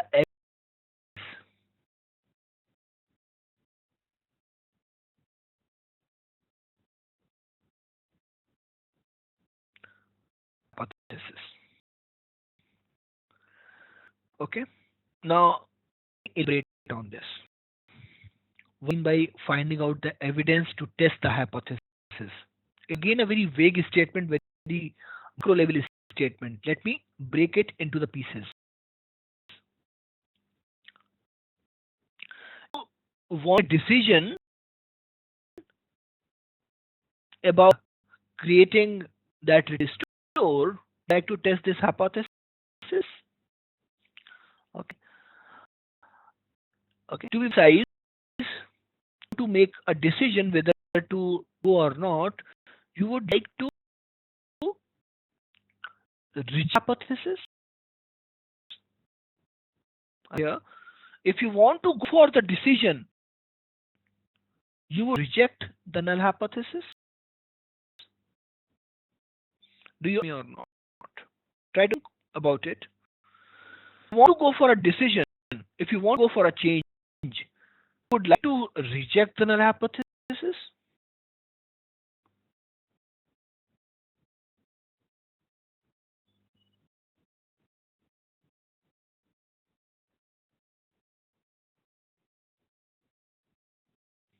Think about it. If you want to go for a change.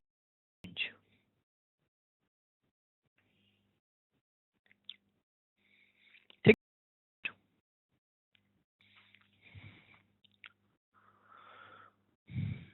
I'm not the gun. I'm not rushing through the things. These things are very important.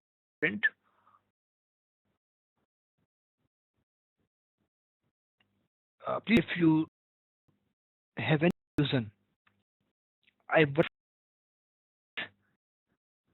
you would like to reject the hypothesis if you want to go for the decision.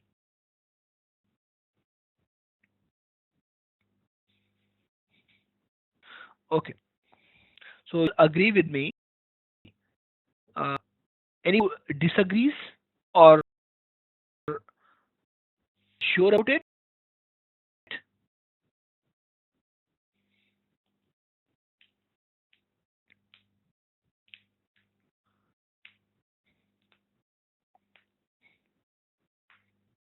Okay. Okay.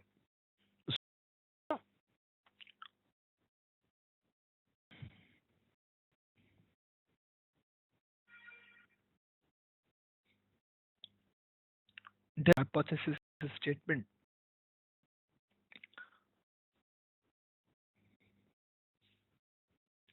It's or if you want to go a change, you reject the null hypothesis. Because the null statement tells you about the status quo. Always mentions that condition which leads you not to go any change. Okay.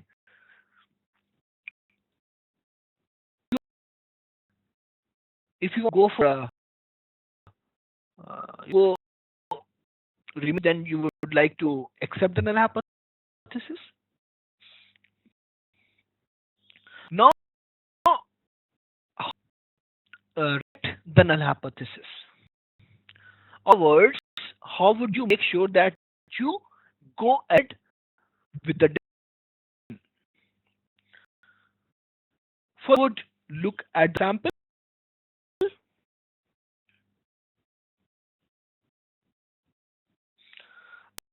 You've never seen the future. So, in a particular scenario, you might be going for some, or it will be very difficult for you to reach each and everybody. Take a sample and you do a survey from the sample. Okay, and in that way, suppose you got to know that there would be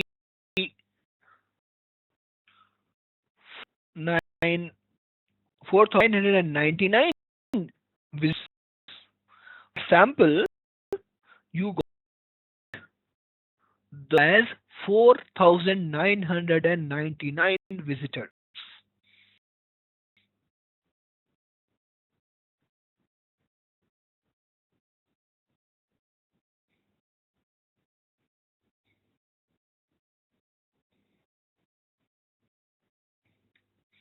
Number of visitors from the sample analysis came out to be 4,999.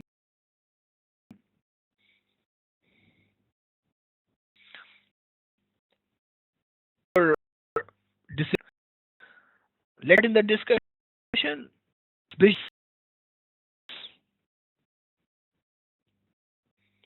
Less more of business I am getting into. What decision? Whether opening the store.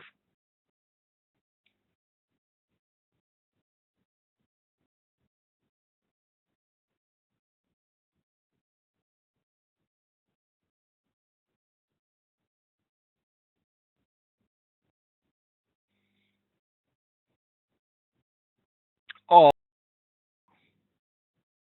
if 8,001,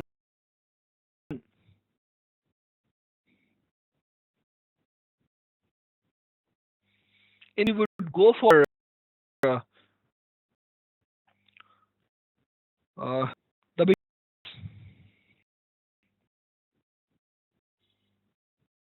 get the shoes of that person who invest some plethora of his hard-earned money. Just shoes of that person. Think about it. Analysis he found out the number of visitors would be more than 5,000, then only able to start the business. Sample result came out to be like this. Whether you'll go for opening the door or not. So you are saying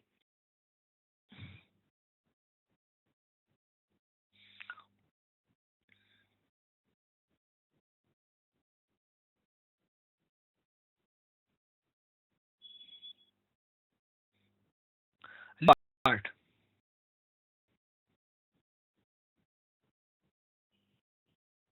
What if gotten 5,001?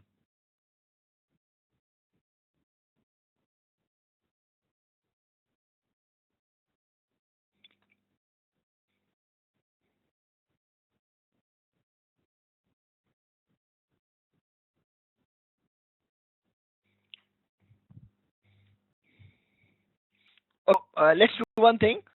Keep thinking about this issue. Keep thinking about this issue, and let's take a break here. It's a midway mark. Let's take here for 10 minutes.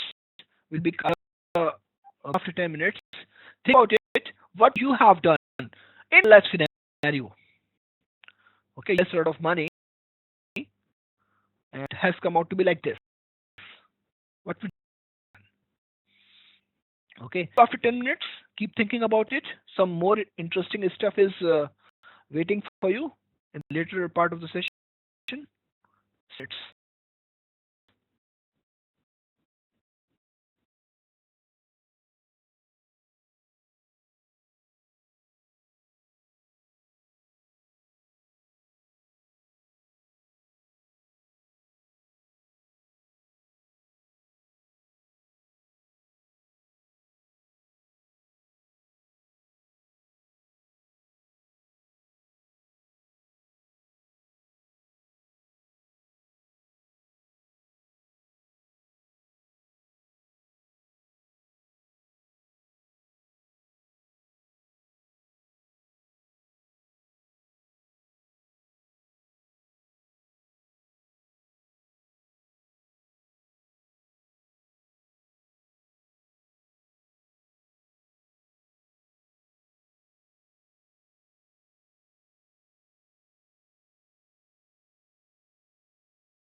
the session.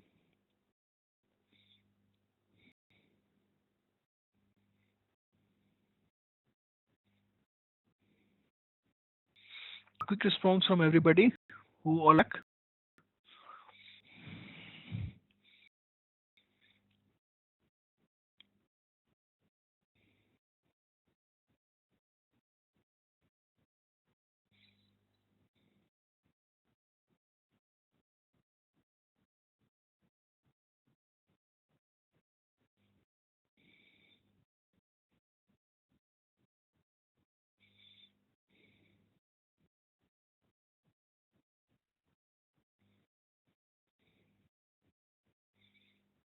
Okay,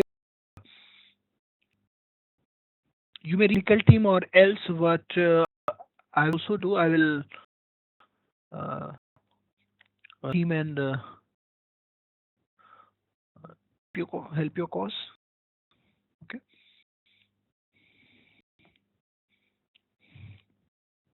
So you people must have given it a thought. Let's discuss what you people have done.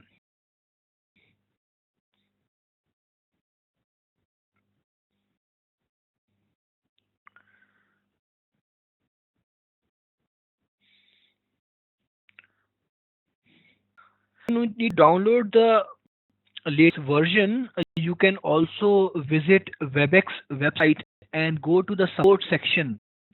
Over will find uh, a link to download the most latest player.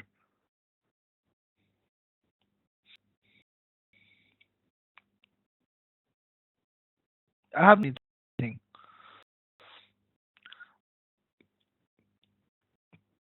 So about this problem statement wherein suppose 5001, suppose you got this analysis result that there would be 5001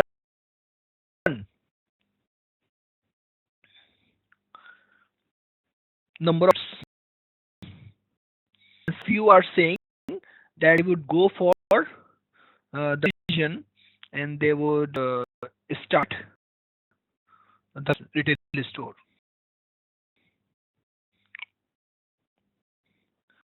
Do you any decision?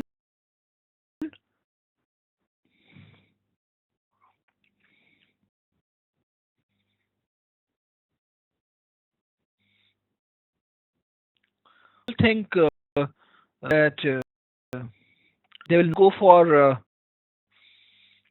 creating the brick and mortar retail store.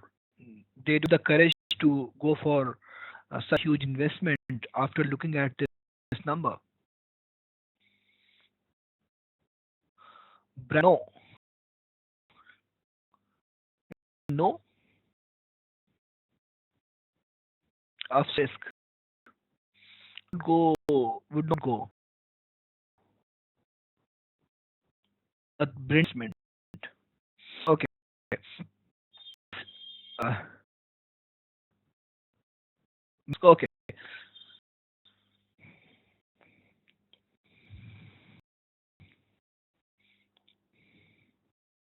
So this is this person risk. One is the number of visitors. So on one visitor more than 5,000. 5,000 is a critical point. And the hypothesis is saying if mu is more than 5,000, then go change. Okay. This is saying. What is this 5,001? Mu.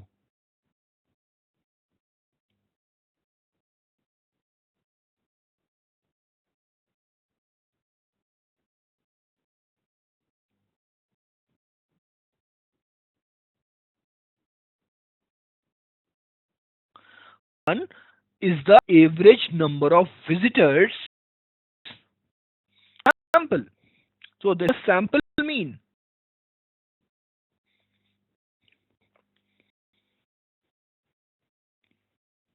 Sample 5001 to make a decision for the population.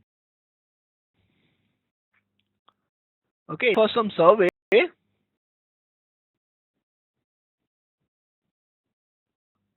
Okay, that survey 2001 as the number of visitors.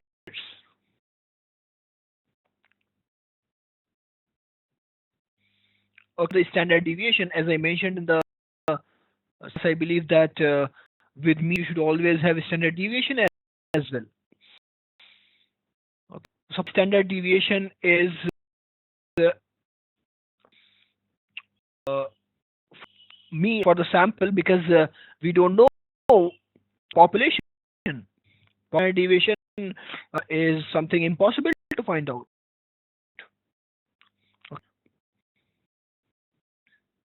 Okay. Suppose the standard deviation of the sample is coming out to be 4. The sample,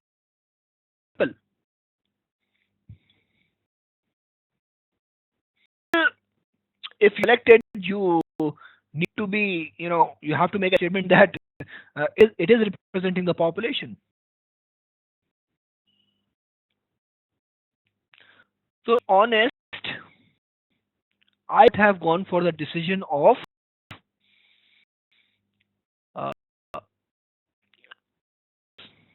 have that much of courage. It's only one person more critical number, and only for one sample have been much higher than 5,000 gone for that decision. Only at looking only at this number, definitely not go for the decision of business. I don't have that much of risk appetite. For one instance, for one sample,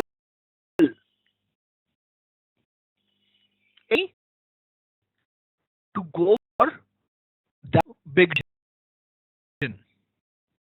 Really, yes, this 5001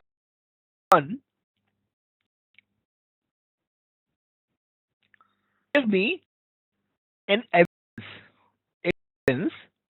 This is an evidence favor of it hypothesis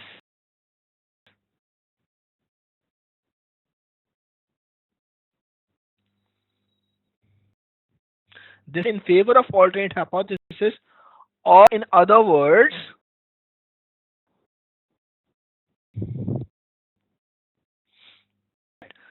this is the evidence against the hypothesis, evidence against the hypothesis for sure. Okay.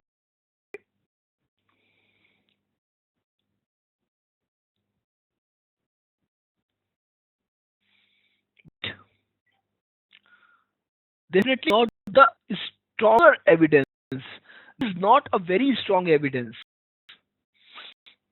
which make go for that decision. Evidence. So while different trials in the court, okay, if get enough evidence, will you somebody? No. Yes, the judge that the evidence is against this guy, but not strong enough to hang him. So there is evidence against the null hypothesis, but I don't find this evidence is strong enough to reject the null hypothesis. We are actually looking for an evidence which may help us to reject the null hypothesis. Answer your responses. Instead of one sample, if it were population mean, what would you do? If one sample, instead of if it for population mean, I would have gone for the decision. How would you get to know about the population?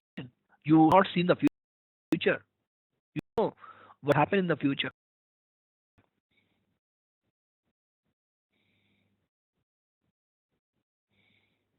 This is possible. It is actually not a possibility. That's the reason we go for one sample.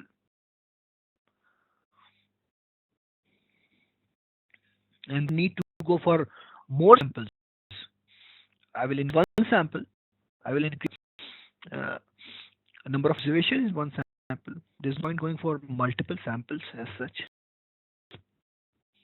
You need other information, that is a scorecard, that is NPV back, determine this. Yes, this calculation can be done, but only for the past record. We do it for the future. We don't know the future. We don't know number of visitors in the future. Okay. Basically, I only want you to realize that we don't have any strong evidence right now with us and help us to go for us to make some certain decision or accept the null hypothesis. So now the only conclusion is that out can find out a very strong evidence. Take the discussion forward.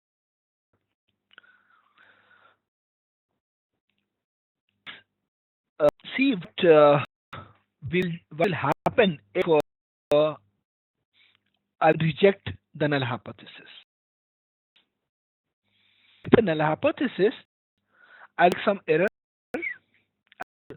do some make. If somehow I can measure that mistake, if I measure that error, okay, that will, if the uncertainty in the hypothesis that it would measure, that will be the best evidence, I believe. Just about that error.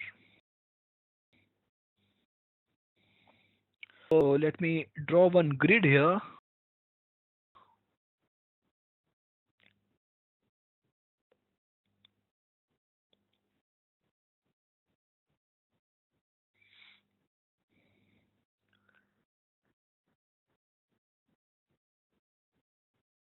Write the reality.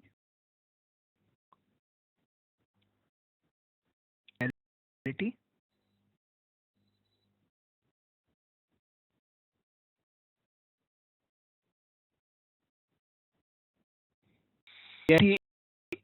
is not is true.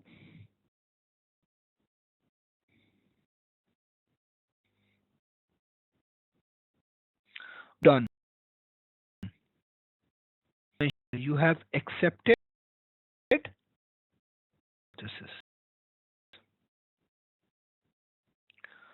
is true, but you have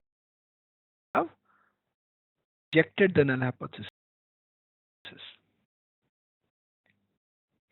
What is actually false?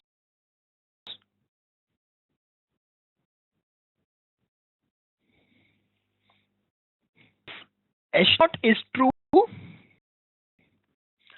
You have accepted H0. This is the problem.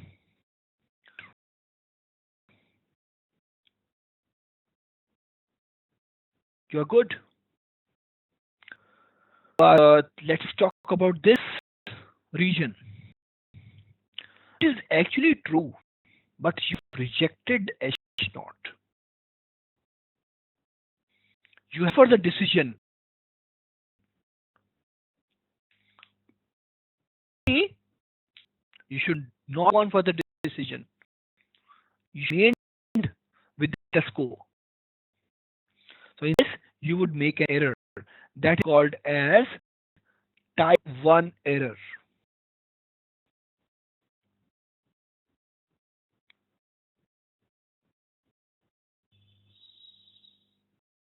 Let's just region. You accepting analysis when it is false. Again, the error. The type 2 error.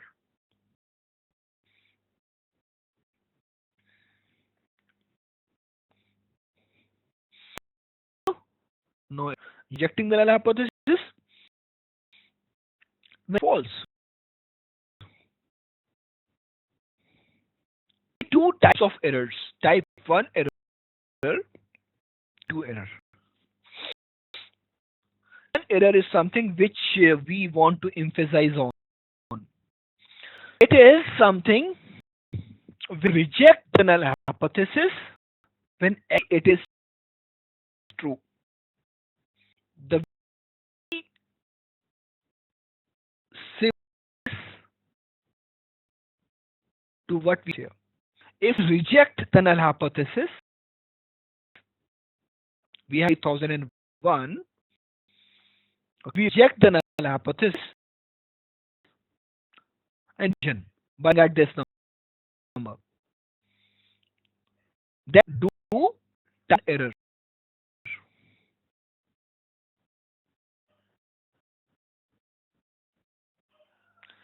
We can measure this one error. If we get the which we are which going along with the decision, then we can be uh, more sure about our decision. How with me? I'm trying to think very simple. I think very much related to the business. So understand these things. Otherwise, we find these things difficult.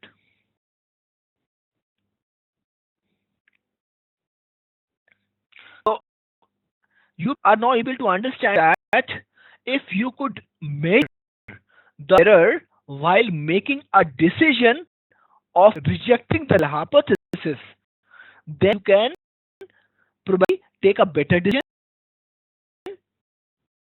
Objective. So one error it is called.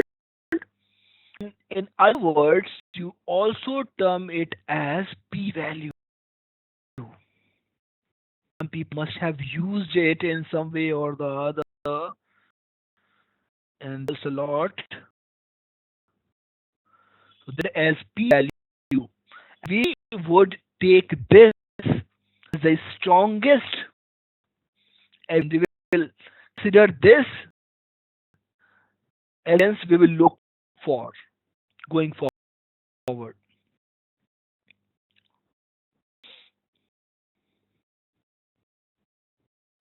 Whether I definitely mean the same. I definitely mean that I am trying to measure the probability of making an error. Yes, you are right.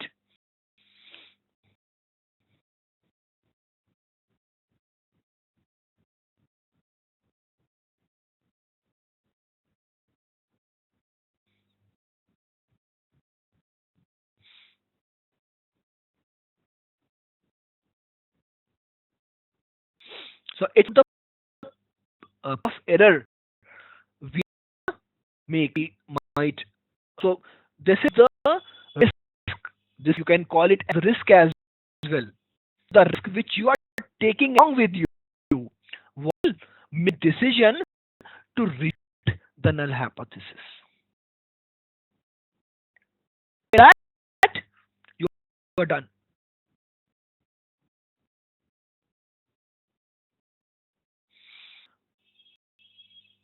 That part, how you calculate it and all, but let me discuss further on this.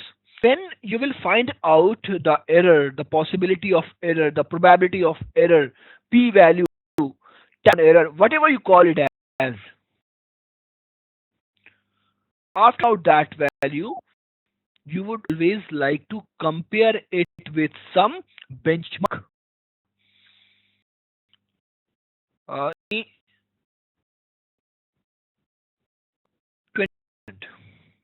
Suppose comes out to be 20%. Go for this decision.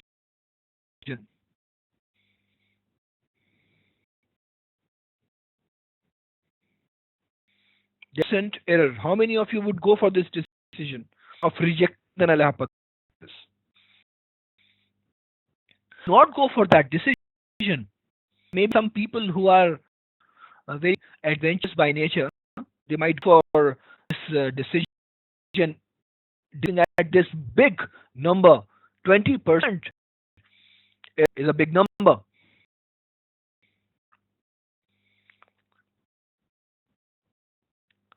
So basically, we p-value and then we need to compare it with our risk appetite. So there are some people who are adventurous by nature. So there are some companies as well which have some big risk-taking appetite.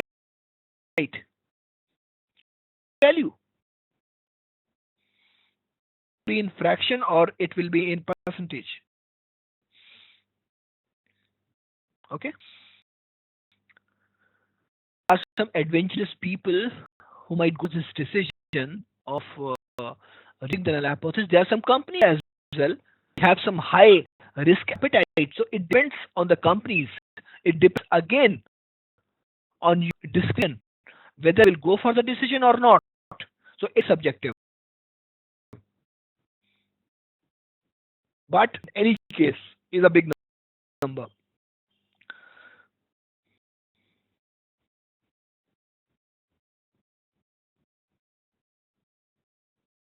So it is considered as correct to reject the null hypothesis in this. Yes, you're right.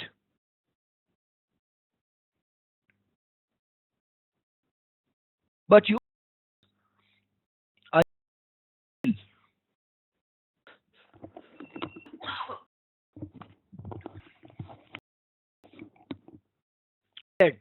it's on your risk appetite. It depends on the risk uh, tendencies of the company. So a term called value at risk. They look at that value risk and then they can make a decision whether to go for that or not. You compare it with something. So let me tell you, 5%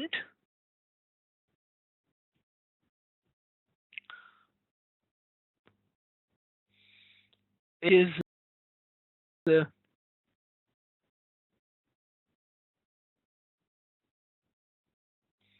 Brenda, it depends on the industry. It depends on the type of company you are. Okay, type of the company. I mean to say, a risk you can take and whether that decision is your priority or not. Some decisions are give as well. Okay, mathematics will give you one dimension. Mathematics will give you uh, empirical dimension to think about, but ultimately you have to take the decision by looking at many other factors as well. Okay, so it depends on how much free flow you have, what is you are expecting in the coming quarters. Okay, what is your market capitalization? So different things, competition for sure. Okay, so the decisions actually depend on many things about it. Uh, if looking in only mathematical dimension, you compare this 20%, the value I mean to say, with some benchmark. So 20% is used industry wide. It depends and it varies from industry to industry. number with which you compare the appetite, okay, is called as alpha.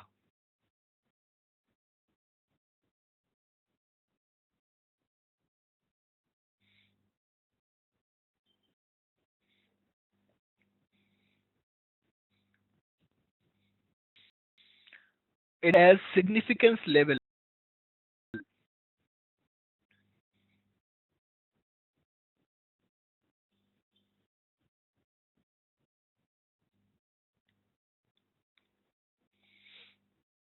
Find out the value of E and then compare it with alpha. If it's less than alpha, a value,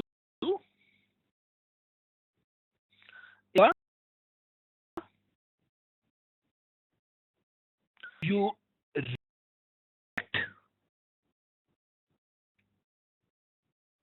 the null, you accept the null hypothesis. This is about.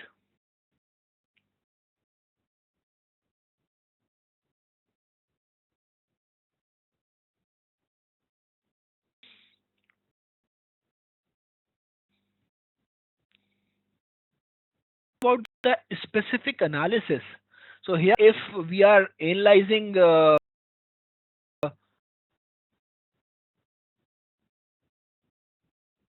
are right.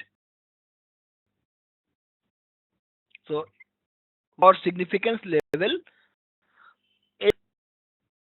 the risking appetite is your risk appetite. How much risk you can afford to take.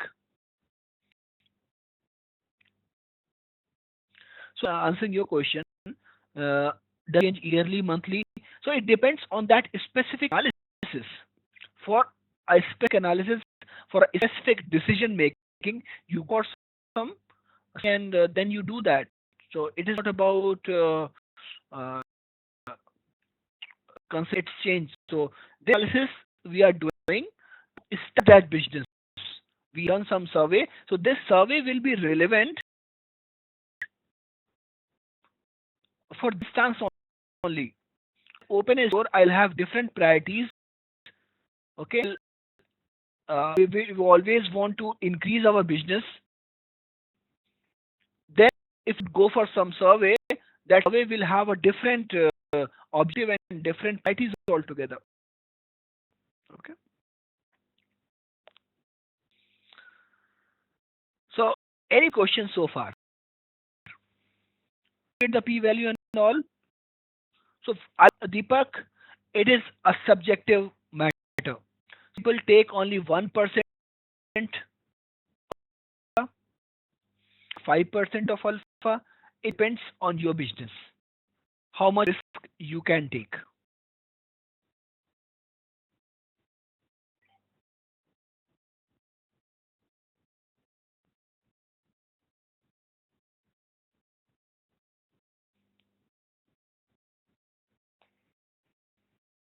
So level significant of versus a difference level y.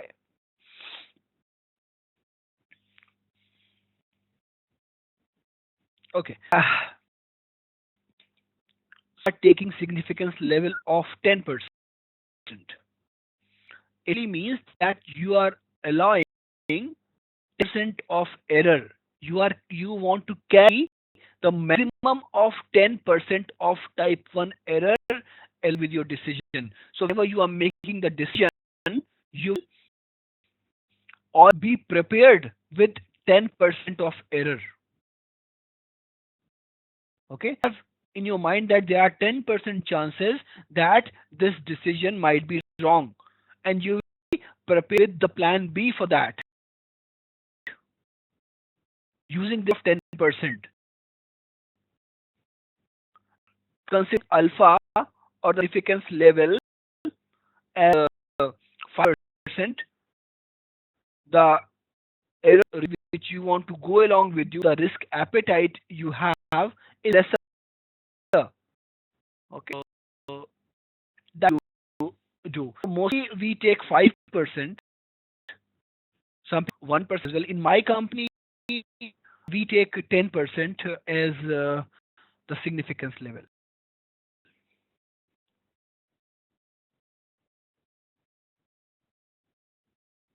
Experience, I have not taken more than 10% of significance level.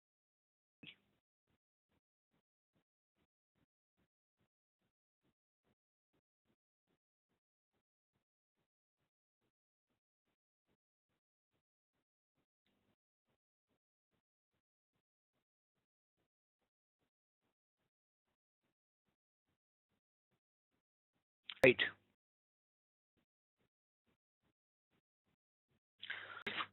P probability is less than 0.3, means will reject. So alternately it is accept. So I need to start the business. No, 0.3. Point is 30%. 0.3. 0.3 would be less than 5%. Then you would reject the null hypothesis or accept the alternate hypothesis and you will start the business. You are right.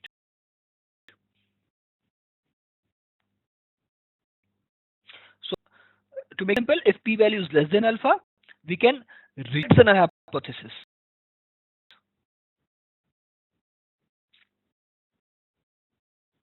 And we go for the decision. You have written just opposite to what I have said. If p is less than alpha, you reject the null hypothesis.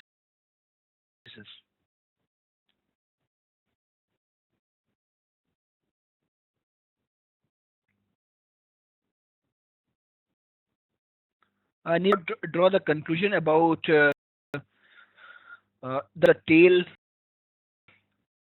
Okay, I'll come to that. Yes.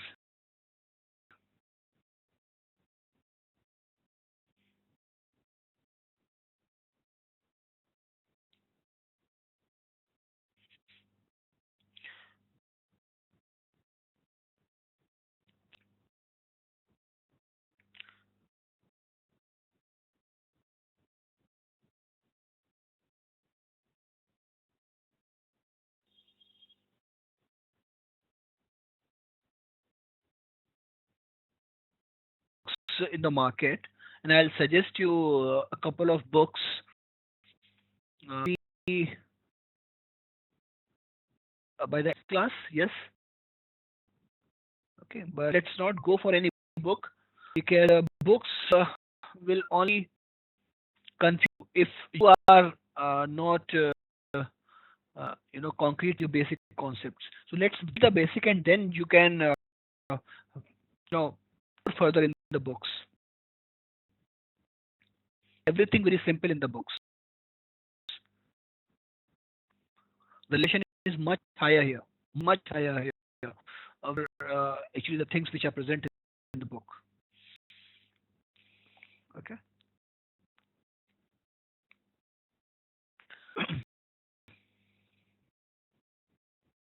How value? Yes, Brenda. Let's come to that point. So discuss everything, but the only which is the most important, which that's about the p-value calculation. That mathematically it is important, but the intention of it and relating it to the business is much important than that. So let's talk about the mathematical aspect of it. Okay. So what we have in the slides quickly.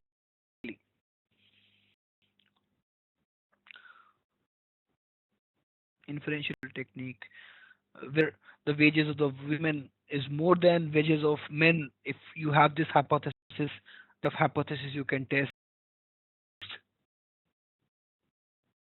null hypothesis.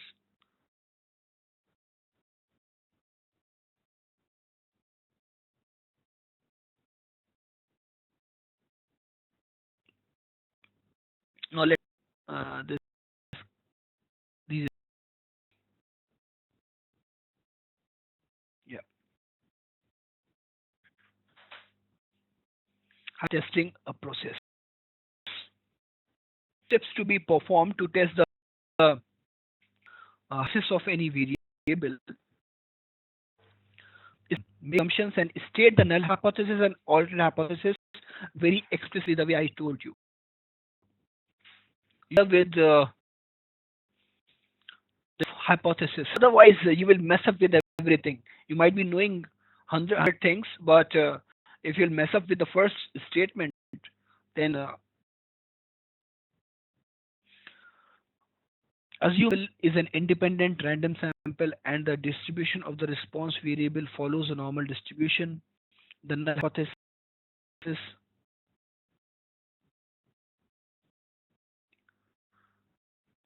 the null or H naught states that a population parameter is equal to a value.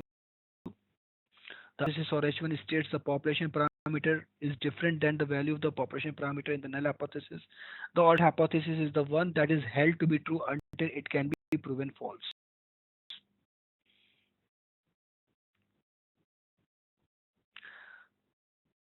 Unless you want to reject the hypothesis always, yes, you whenever you test any hypothesis, you want to take an action. So you want to test whether you should be going with that action or not. That is the objective. So for that, you need to see whether you are able to reject the null hypothesis or not, and how much risk it will involve while rejecting the null hypothesis. Okay, the first step. And first, make the statement. Second step. We select the appropriate test statistic and level of significance. Okay, so standard deviation might be known to you, it might not be known to you. In most of the real life scenarios, population standard deviation will not be known to you. I'll make it very clear to you. Think about it. What is population standard deviation? It's out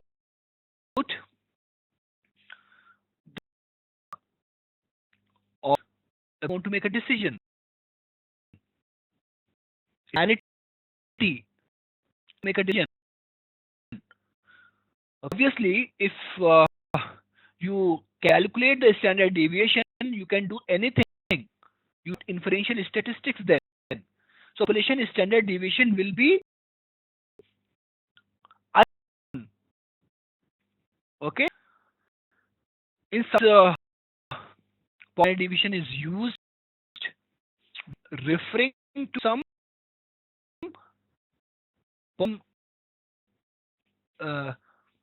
state populations. Some is done in the past, but that is definitely not the best to do it. If the population standard deviation is known to you, then go for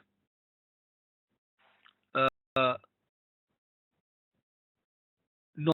Otherwise, you will go for T distribution. I would always prefer T distribution and no choice but to go for T distribution in almost all the cases, because population standard deviation will not known to you, except in the 12 samples of different books. So books, they do anything by writing a simple statement. Population standard deviation is given as this. So they can write this in this statement, but think about it in reality. How to that number? You can put the sample standard deviation, but population standard deviation is something crucial to find out. And if you can find that out someday, you can find out the rest of the things. You don't need to go for sampling.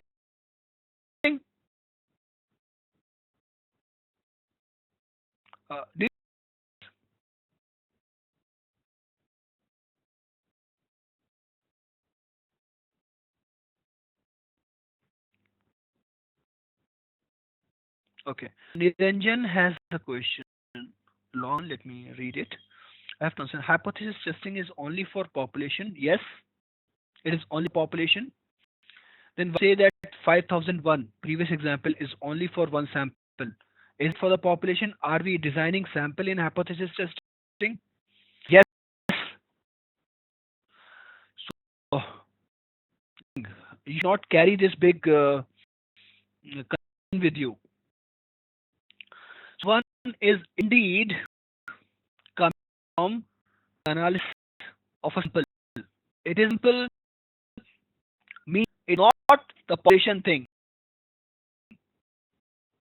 Okay? You picked a sample, you analyze that sample, and from that sample you infer for the population.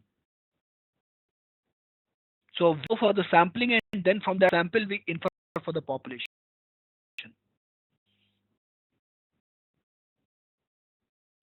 Am I making sense?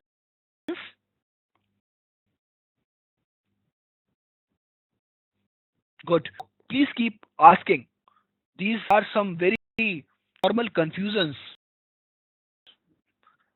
which encounter, which everybody might face, because these are new and these things are indeed a bit complicated.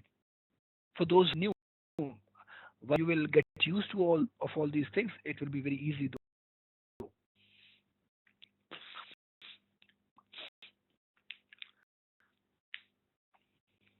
So, to population standard deviation, okay, and standard deviation, I discussed about normal distribution and t-distribution.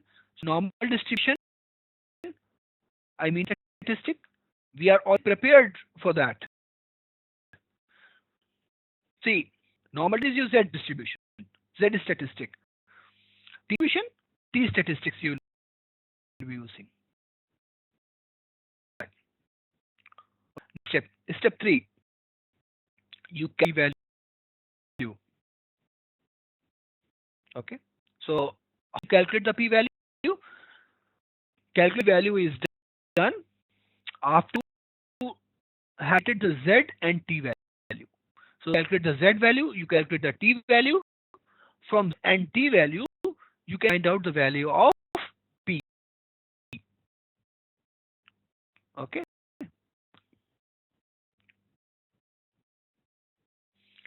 When you are using any tool directly give you the value of P. For this manual calculation, taking you these slides and taking you through the basics as well. Okay, I'm showing you all these things. Otherwise, P value will directly be calculated by tool. You only to look at that P value, compare P value with the alpha value, and the decision or not go. The last step is to compare P value with alpha. If less than alpha, evidence is strong against the null hypothesis and you reject the null hypothesis. If P value is more than alpha, evidence is weak against the null hypothesis, fail to reject the null hypothesis. P value is equal to alpha, this is neither strong nor weak against the null hypothesis, and draw your own conclusion. And it is very subjective, so you can understand that uh, uh, uh, this thing does not make much difference in your so 5% or 5.1% or 4.9% decision according to your business priorities.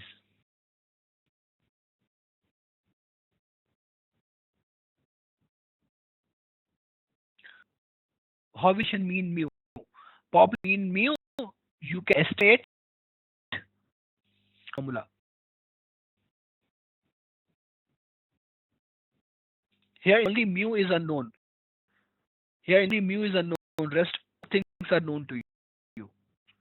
So that comes under the estimation part, which we are not discussing here in SAS classes. That part of our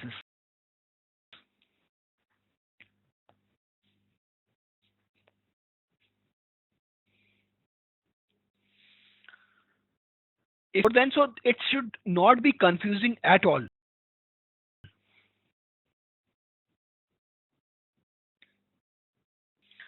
Is more than 0.05, it simply means more, while the null hypothesis. So you take the null hypothesis. Very simple. Okay. You know?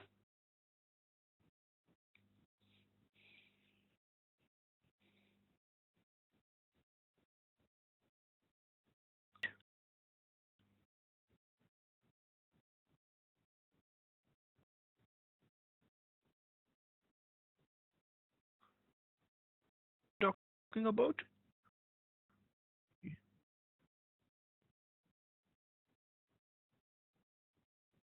more than alpha, you to reject the null hypothesis. It means that the error, type 1 error, is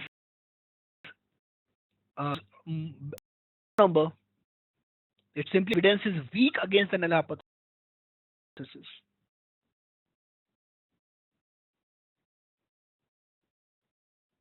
It is. Yes.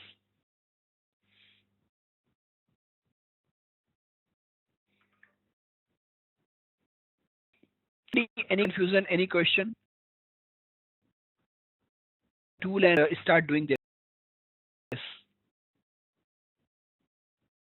The null hypothesis is a kind of for the decision. Yes, you are indeed right.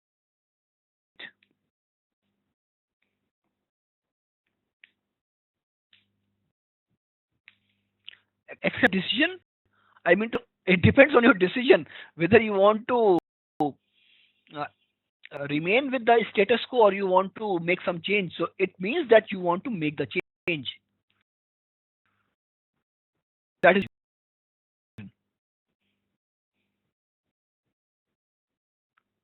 whether you want to go or you don't want to go with the. Okay.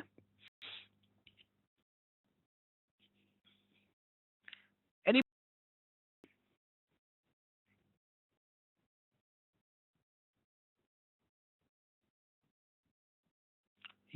I'm not talking about fairy tales. We are discussing real life situations only.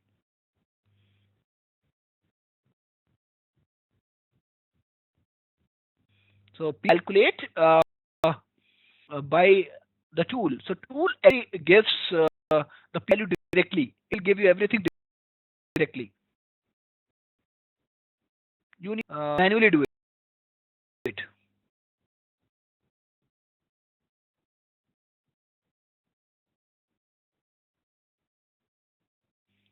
So p value is 20% and I'll 5%. So I will not reject the null hypothesis here. 20% I find as a big number is a very big error. Yes, we will reject here. P value is a big number here. 8%.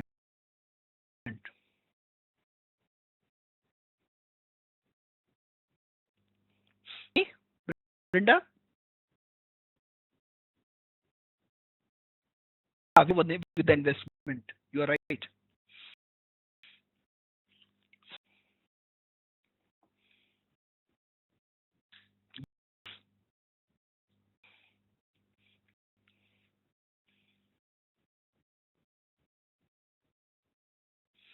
What you are working is unknown to you and you are part of the decision making team. How to prepare the hypothesis statement is not known to me if I don't know about that industry. Believe if I use only mathematics, I very bad decisions. This is the answer to this question. So you don't know the business on these numbers to make a mistake. Some very decisions you might take. Because everything you need to relate with the business.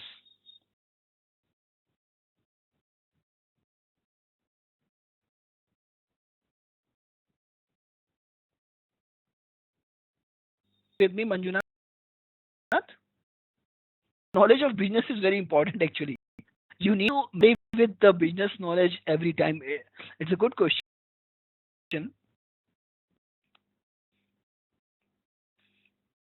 I can understand where it is coming from. So some people can imagine they might be new to the business, but you have their part to play in the analytics team. They will be always helping those people. So if you don't know the business, you need to learn the business, or you need to consult people who know the business.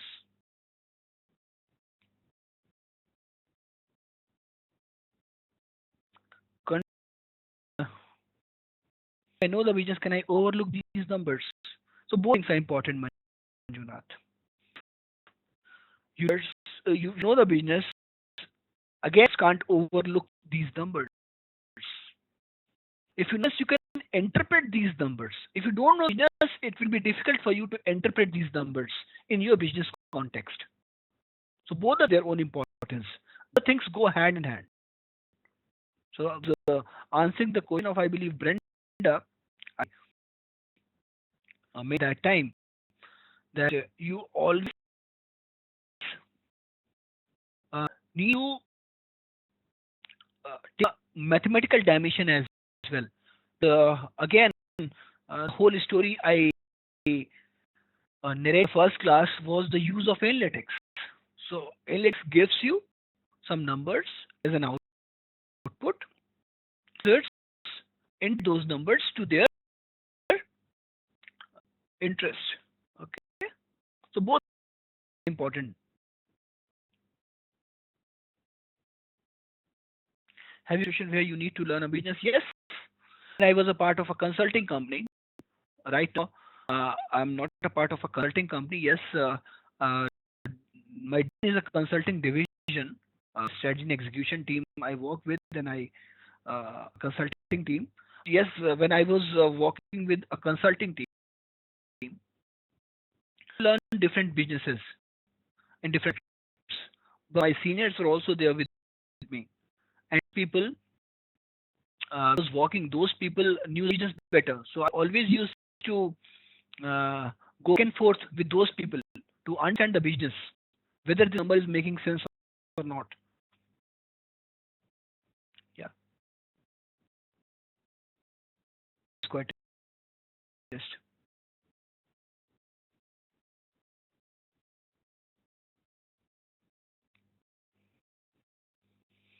And before I head, I'll be getting into the data, and I'll be discuss the real life situations, base value calculation and all. Uh,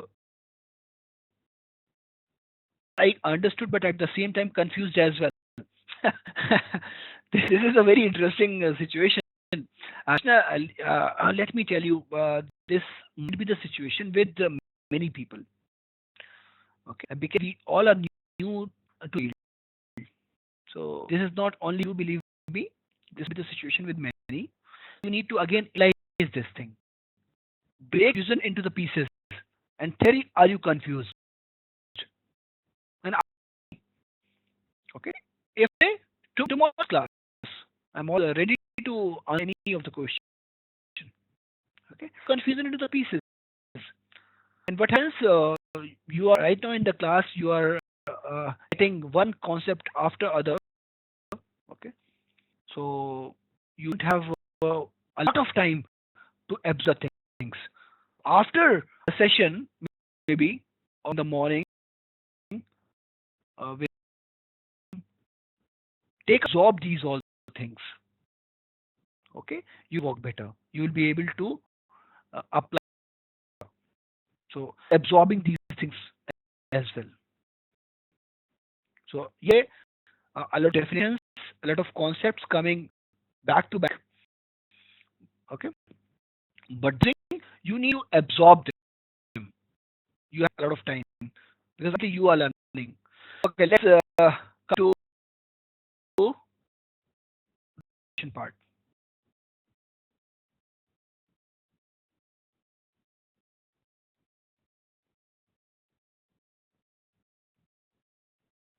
into SAS.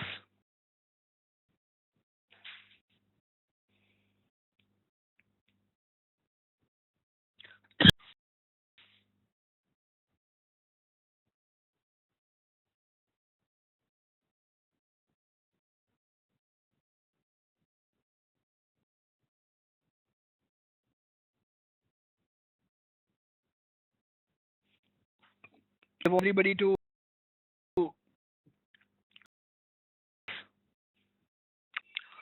and import H1P file. I shared a couple of files. Open virtual machine every time before SAS. No, you don't do that. I suggested you in the first class as well. You not to go for VMware. Gives you this facility to as studio within your browser. Took through those steps as well. Okay. So I gave you one data set. Yes.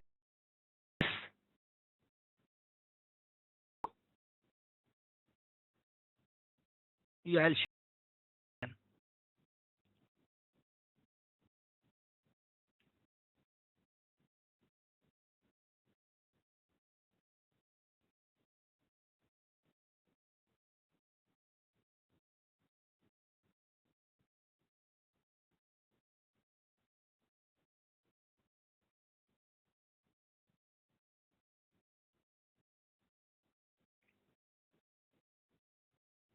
Yeah, I have the link in the chat box. Please download it from the chat box from this link.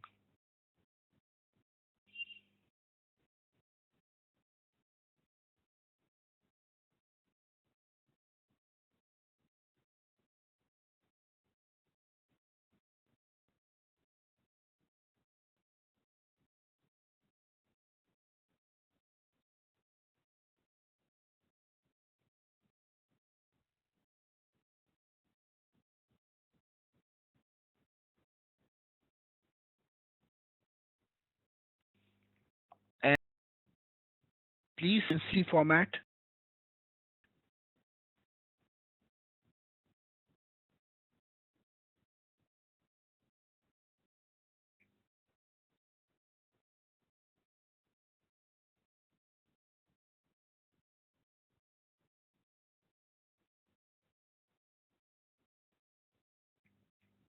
So you will download the file.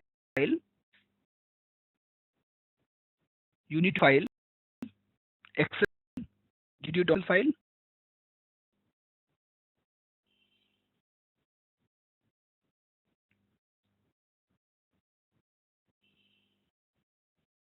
Option of downloading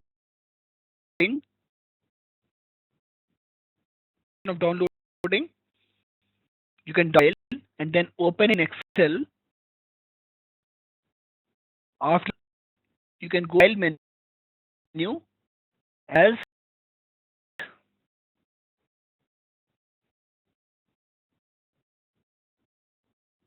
and here you would limiter file CSV file. You save it as limiter.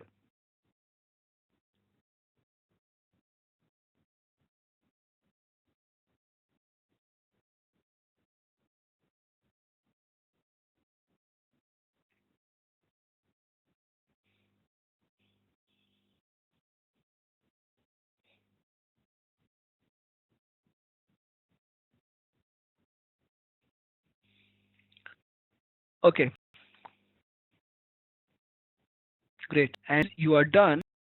You need to upload the file into SAS. I'm file.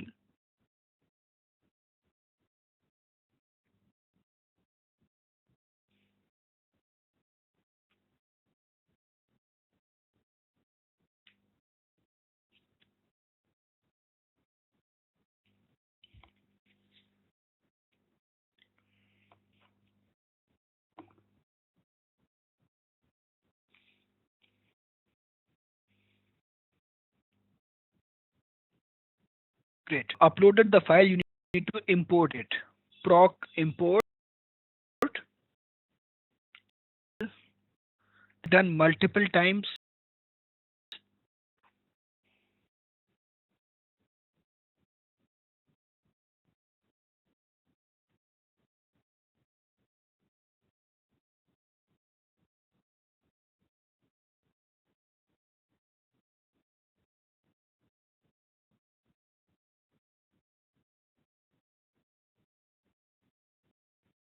Coming here for the first time, then it is not the.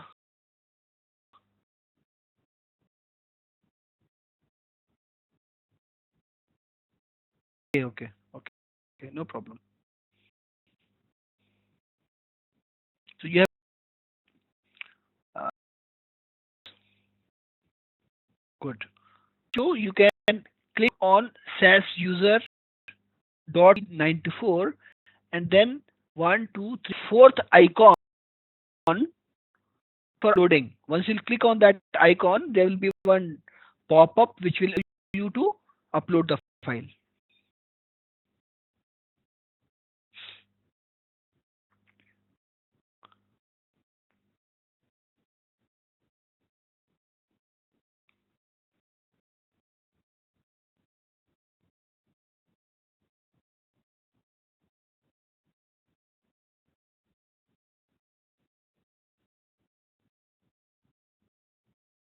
Okay, you can import it. So for you can copy this look when you right click, go to properties and copy location from here. You can mention here and after that name of the file hyp.csv. Then out equal to hyp, ms equal to csv and run.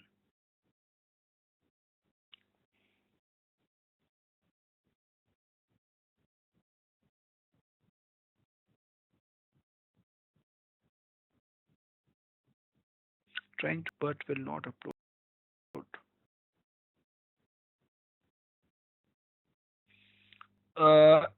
Do you see this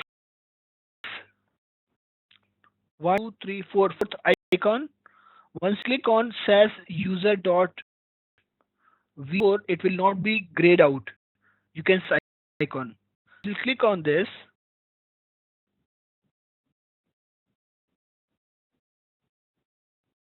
It will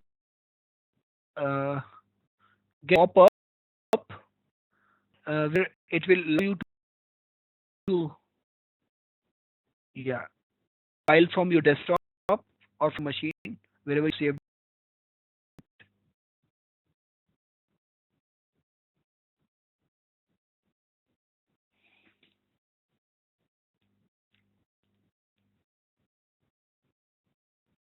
Upload allow.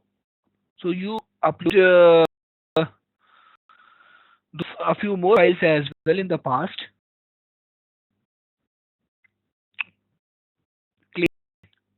So you can upload the files in that way.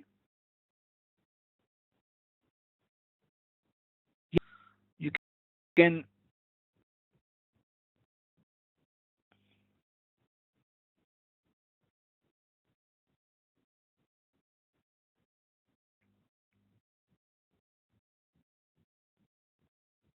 good. You can mylib as well.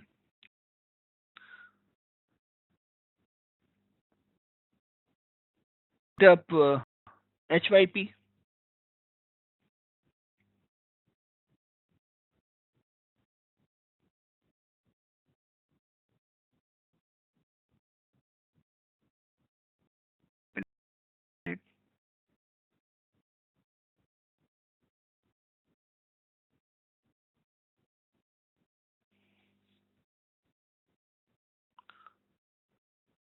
Okay. So you can maybe after the class, let's discuss the concepts. Know why it will not upload for you.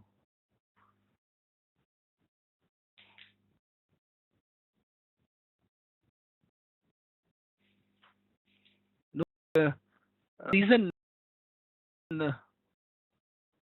you need to restart SAS, or think let's focus on these concepts, and maybe after the class you can do it. Okay.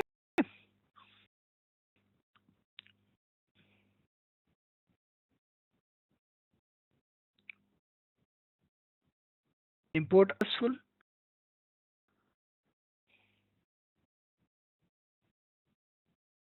problem. The error, Manjunath.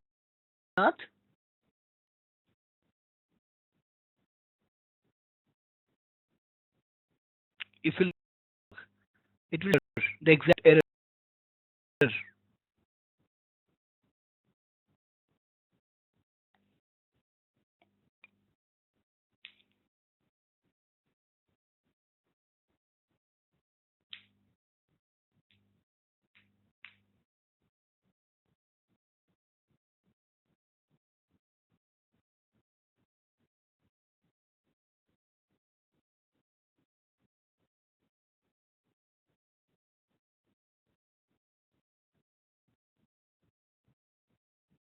Uh, or you want me to give you the presenter access?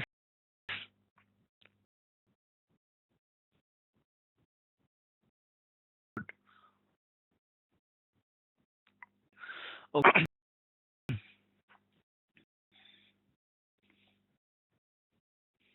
The inputs creates uh, okay.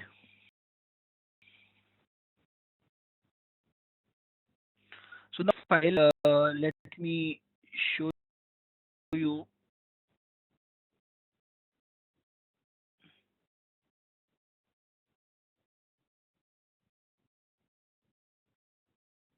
This is the file. So different student IDs. I have taken a very toy example. This dataset will help you to understand these concepts of hypothesis testing. So you have student IDs, then gender, SCB, uh, program read, write, number of programs, school, read marks, write marks, maths 1 marks, math 2 marks, and then studies marks. Okay, so these given here. Yeah. Now it's about the hypothesis which we can test uh, this particular file. How about import the file? How you all are able to import the file?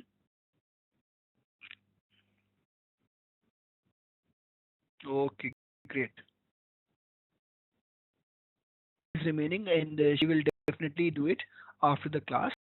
Okay. Uh, uh, let's do it after the class. Okay. Otherwise, you will not be able to focus on the concepts.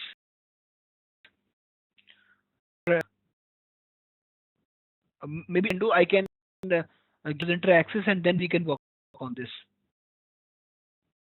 That will be better for you. I will in the class. I will give us enter access, and then we can on this. We will we together sort it. That's focus on the concepts.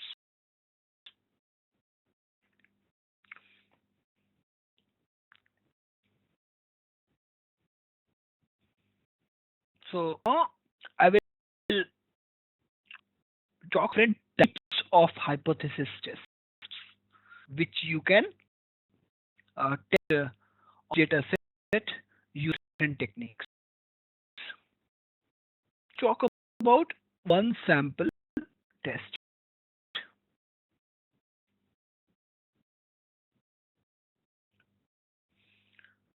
About two test.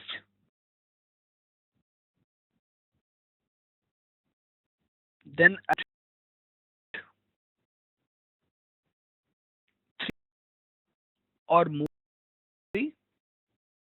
list.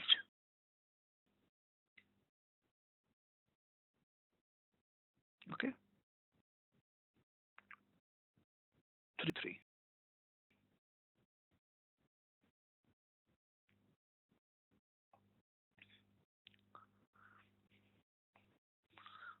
Test. What problems you can solve with the help of one sample hypothesis testing?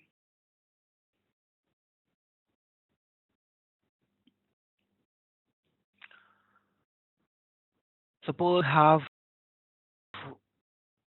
I start I started the discussion of hypothesis testing. I gave you this example. Suppose you have in your mind from some previous calculations from experience that salesperson of this 1 to 2 years working at particular region in any particular region can do only dollars of sales for you. You have assumption in your mind, action you want to check. Okay, assumption sample. This assumption is for the entire population. All sales people of experience 1 to 2 years in a particular region. So you would sample, and from that sample, the conclusions, okay, will be one sample hypothesis testing. Another from this data set only, suppose you have this mind that uh, uh, these, so these are class 6 students, 6 standards, standard students of 6 standard, student of 6 standard of few schools. So those schools are mentioned there. Of these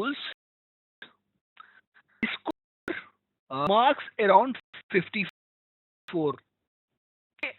Uh,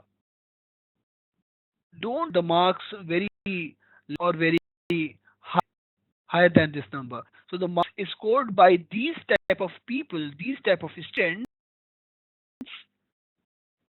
is 84 from your previous experience.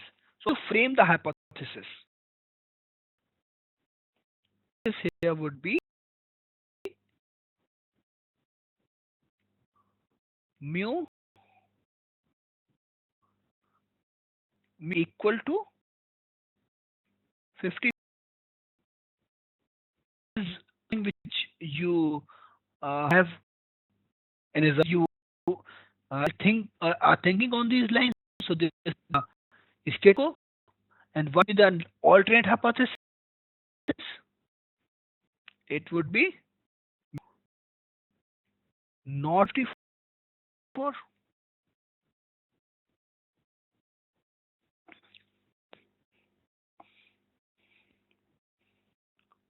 This you.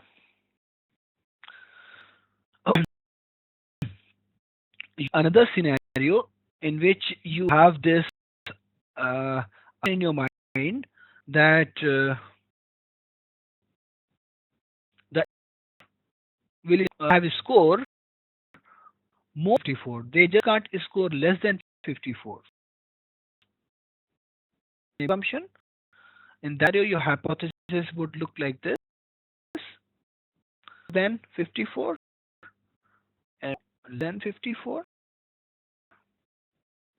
Scenario B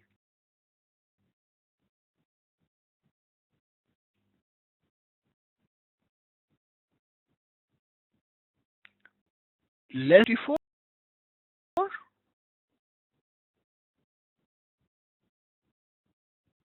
and A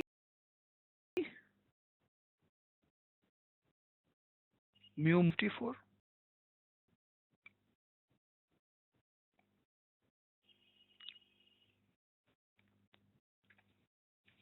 You would see only these type of scenarios you would see.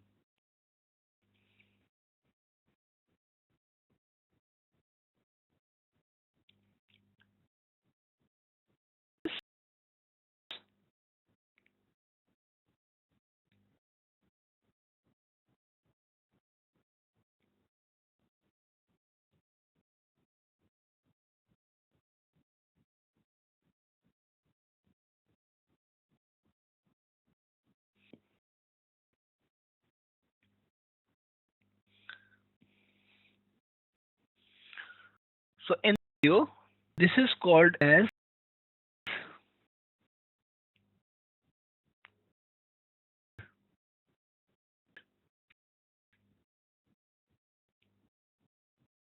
or called as washed.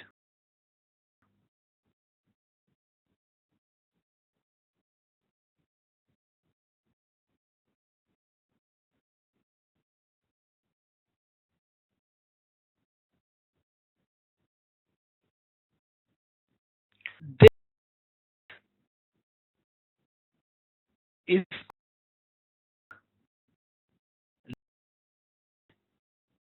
dependent, and this is real test.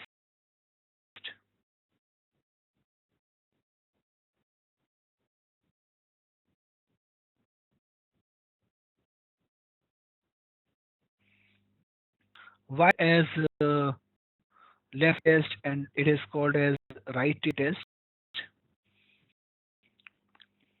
and they called as two-tailed test. The reason behind that. So when test hypothesis here in this, you, you let this because you are looking for the equality. So looking for this interval in which this 54 would lie for both the tails for the p value.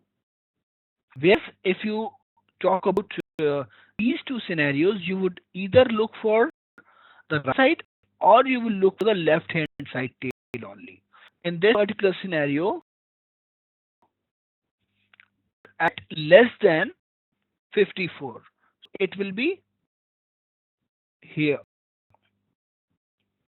Okay, and in scenario, you would look at right hand side, so you would look at this p value.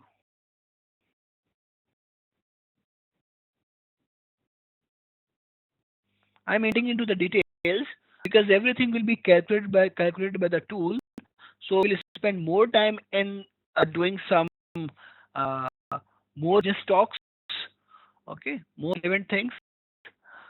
And if you are doing our course, in that course, I discuss these things very into too many details. Okay, I give it a lot of time. So let's keep it at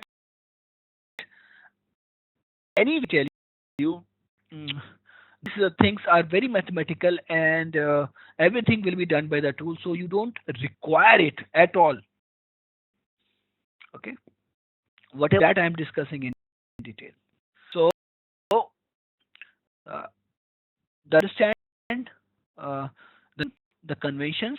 So two-tailed test, why it is called as two-tailed test, why it is called as one-tailed test, left-tail test, right-tail test, I discussed. Okay.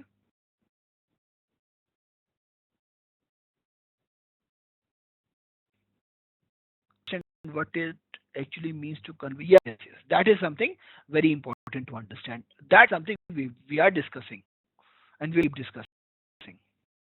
So let's come to the data set and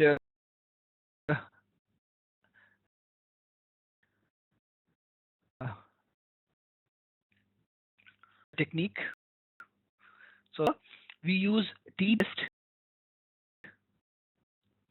The pop standard deviation is not known to you. So population is not known to you. You will go for t-test, and in all the scenarios, population standard deviation will never known to you. So probability is something which will be which you want to go with. So that is HYP. If you have saved it in mylib, you can mention mylib.hyp. Okay. Then you can here H naught. Suppose okay, it is 54. Then you mention this.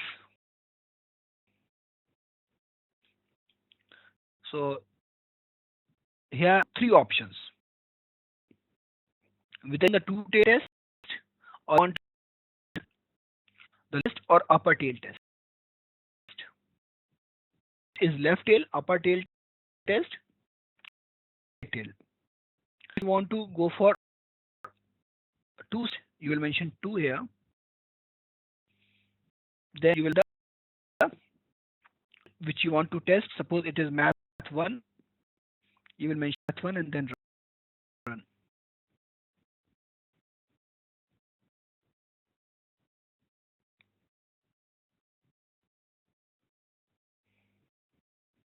Let me see line of code in the chat box.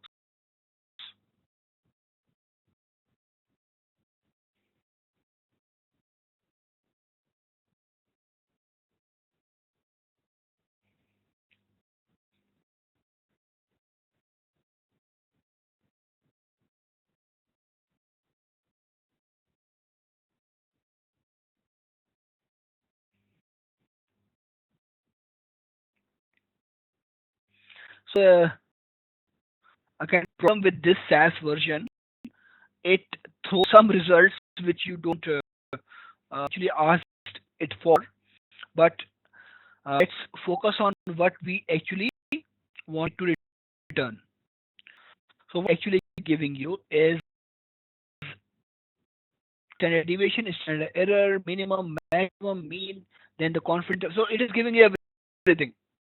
Confidence level 90%. It has taken by default. So those all things you are not interested in. What you are interested in is the value. Okay? So this p value you are actually interested in to look at. P is coming out to be 0.0421.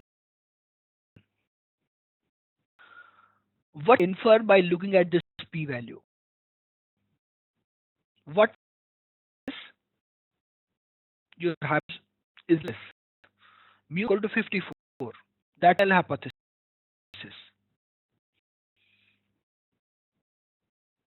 Okay. By p value, what you infer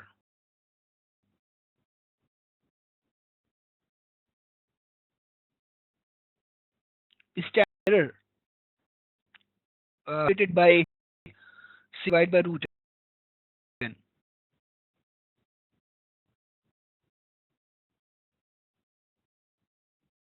So let's discuss about these all things because it is giving you a lot of other things, kernel density and then normal distribution is giving you QQ plot as well. So there are 1,000 things which it is an output and the problem with the SAS Studio. Let's focus on we are looking for. Otherwise, we will keep traveling back and forth to those things which we don't require to learn right now. So p value which come out to be 0.04. What?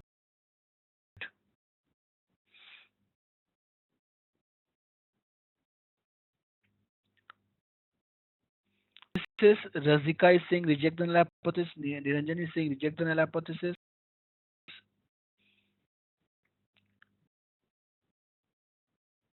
Megha is null hypothesis. Yes. So the value of p has come out to be 0.04. 4% is the type 1 error. 4% is your p value.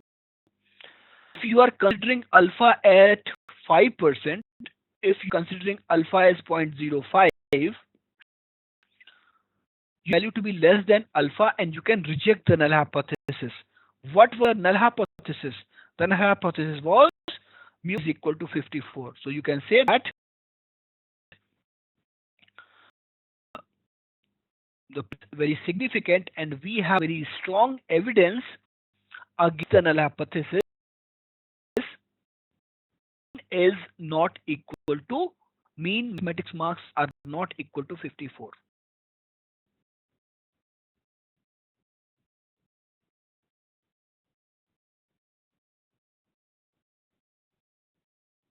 Yes, Krishna. Any question?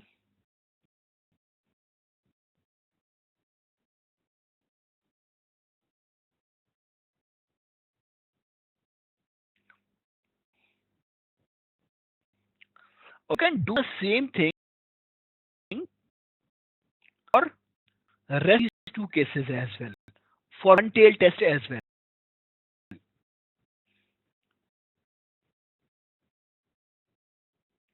Okay, for one test as well, you can do that. How to do that? If two, you can L if you're looking for left tail test. You can measure U if you're looking for upper tail test, and it will tell you, and then derive your conclusion based on the p value. So about one sample test. Anybody, any question?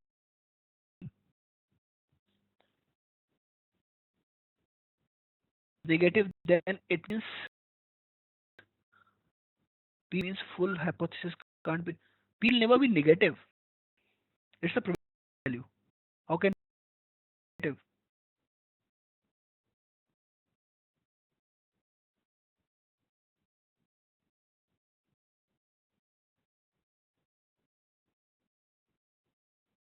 It will the alpha in the code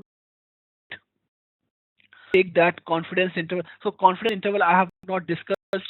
So many things which are for some other classes. So not everything will be covered in these classes. Okay. So then it will take a different confidence interval value that then uh, the things will be derived in a different way. Okay. You are interested only in the p value that you can compare with any level of alpha.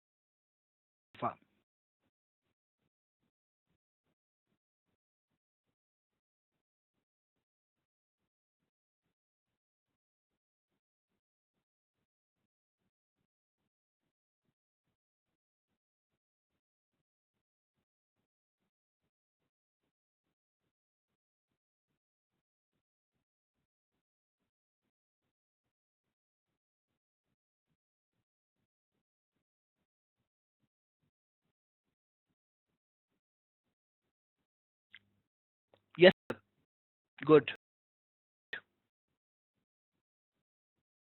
Test and what tail test you have done. Krishna, problem you are facing. Problem you are facing when you are mentioning you.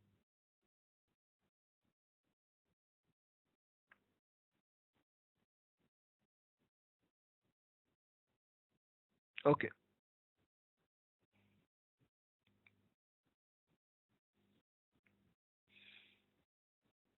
So that was about one sample t-test. Brenda.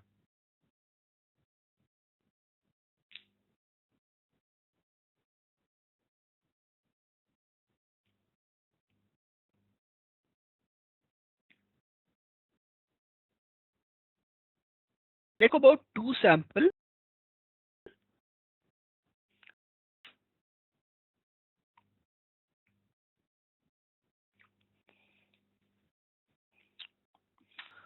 Two sample tests can have two types.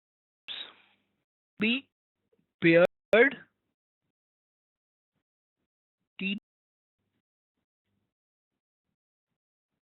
also be independent t-tests. So in scenarios, you can use that. There may be two types of business scenarios. One scenario is paired, another business scenario is independent. I'll talk about both of them. But if anybody any question in one sample t test?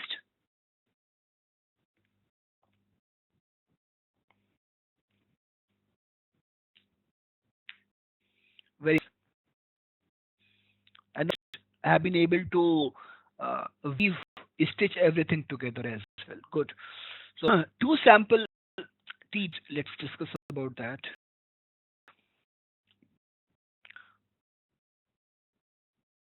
54. 54 is a number which in from some previous calculations from experience. That is what you do in hypothesis. So you this as a hypothesis in your mind, an assumption in your mind that you wanted to check on the data. Assumption you had in your mind, but you wanted to check on data.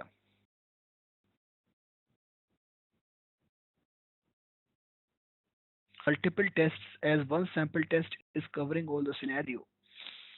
No, it is covering all the scenarios possible. Give you scenarios.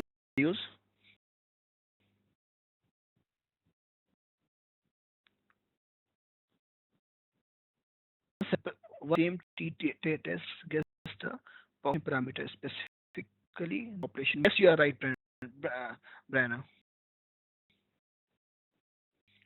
Sharad. When equal to you, the value of p is 0.9. Will the null hypothesis in that case? 0.9 will not allow you to reject the null hypothesis because it is more than 0.05. Yes. But for tail,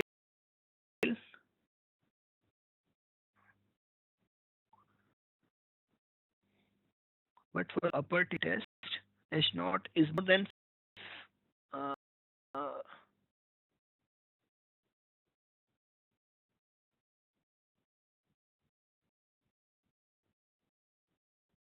so let's make it very simple. It is not at all confusing.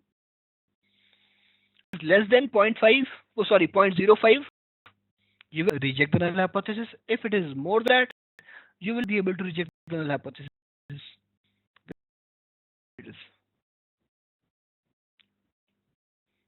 Is still any concern? You can ask me.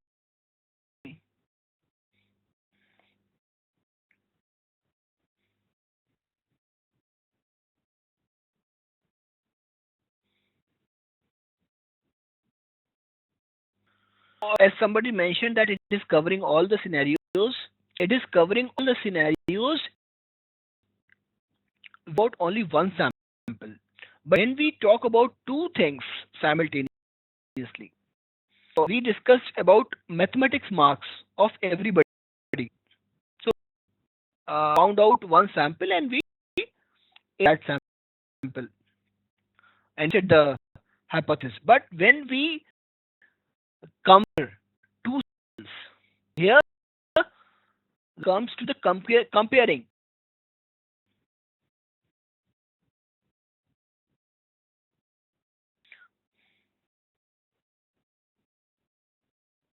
Understand the question.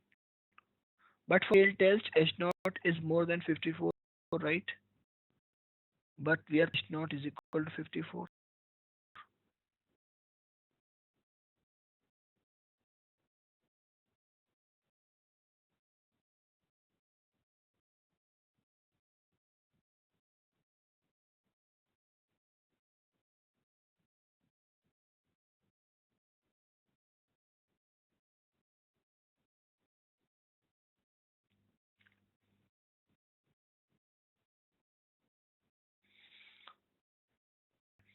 So when you're mentioning sites is equal to 2, it will take care of the right tail test. If it is equal to 2, it takes two side test.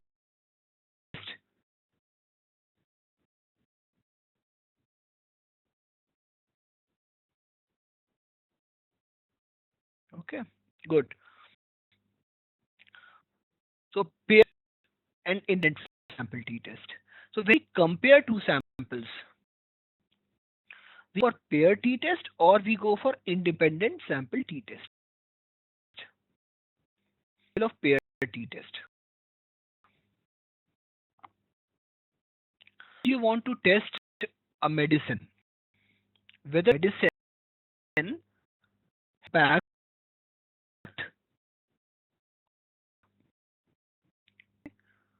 do you talk about any blood pressure which causes blood pressure events. So what you would do, you would the pressure of the respondent for that experiment, giving them the medicine, and after give the medicine, when you that medicine uh, has impact, you given your patients enough time for the medicine to work. So you read the bladder giving the medicine and after giving the medicine. So that way you have created two samples. One sample you have created before giving the medicine and another sample you have created after giving the medicine. Not but those two samples are from some kind of respondents. Okay. If these two samples, it is called as paired sample t-test. So if students are same, then you will that test paired sample t-test. So the samples will be paired, dependent on each other. Respondents are same. Using the blood pressure numbers, different time intervals. That is the only thing which is differentiating between the two samples. Okay. It's not independent sample t-test. Suppose you are looking for of different employees who are sitting offshore and onshore. Okay, so there are two types of employees. There are few employees sitting offshore and there are few employees sitting onshore. And you want to test whether there's a significant difference between performance or not. In that scenario, you will look for independent sample t-test because offshore employees, you would take one sample of offshore employees and you will take out one sample from onshore employees. Those samples would be independent of each other. Me? Paired t-test and independent sample t-test, who could not understand? Please let me know. I had to explain you with the example.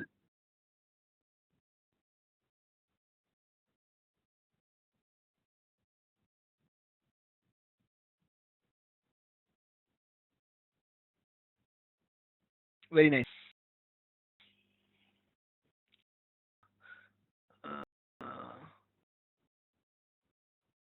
Third t-test have same respondents.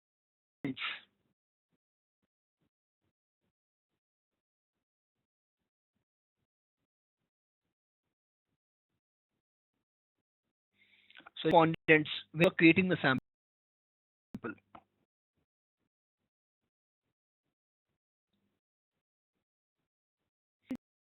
Is a difference of means the paired measures the mean of differences.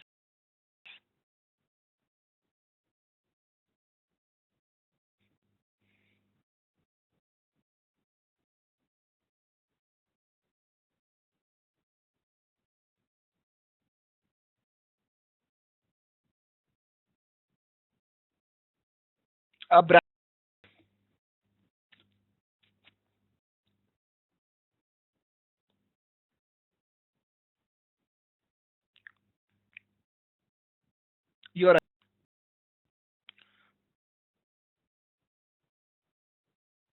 in Independent means that depending on each other, you do same respondents.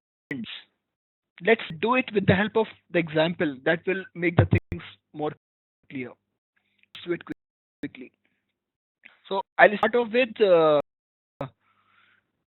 independent example. You give me any example in this set where we can use independent sample t-test.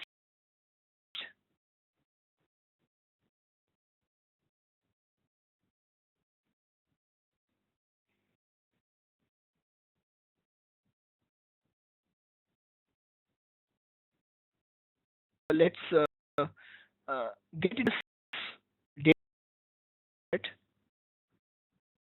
and know where you can use the sample t-test.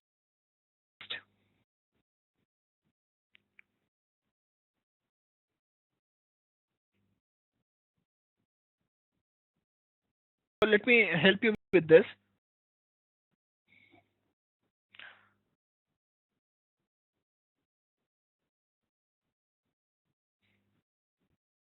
Brett, you have thought about it, but we are looking for only two samples. So here, if you would see, there are four races. I hope you are able to relate with. But we are looking for only two samples. If you would consider race as a variable, there are four samples. Instead, let's talk about gender. After and mathematics.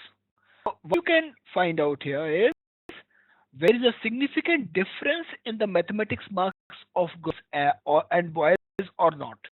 If you want that, you can test that test code.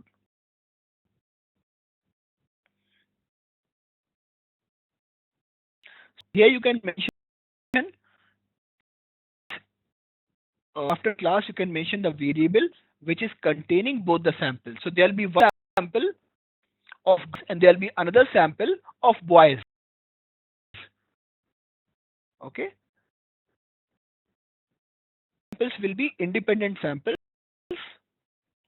and whether there is a significant difference between mathematics marks of girls and boys or not. How to understand this? Let me paste this code in the chat box.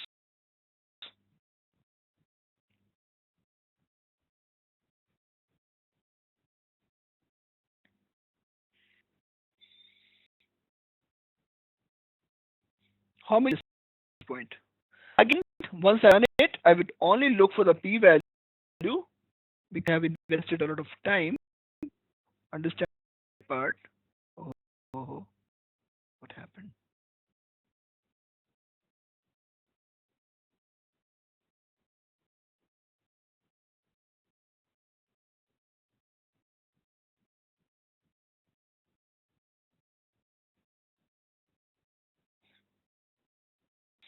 What is the p-value coming out to be?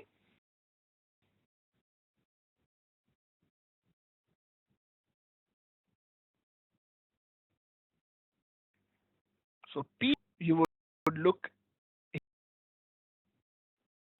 there are p-values.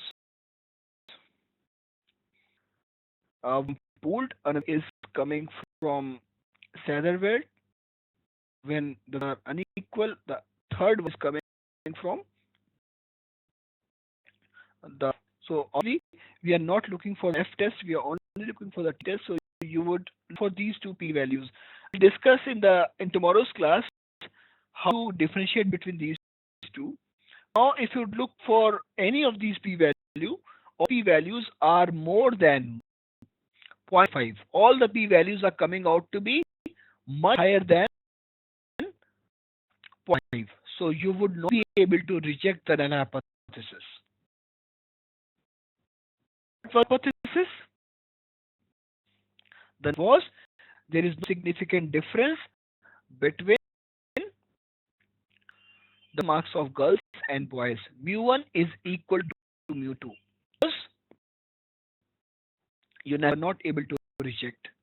So you were going with, they said there is no significant difference between the mathematics marks of girls and boys. How you could not understand this? I'll explain to you how to figure out which P to use. This will be discussed in tomorrow's class. But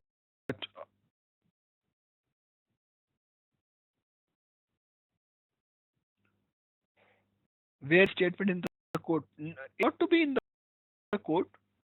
Why you need a null statement in the code? You're only looking for a very simple thing, whether there is a significant difference between the mathematics marks or not.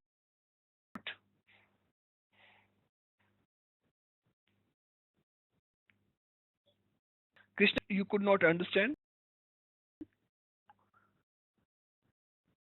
If you could specify, it will be easier for you as well as for me to address.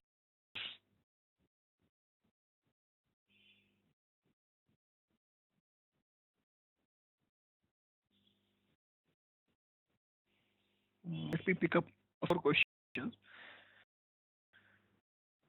Okay, on after that. Yeah, I'll on. Yes, Brenda. Sure. Syntax for all these statistics analysis is always the same. Syntax keep changing, Karuna. Always the same.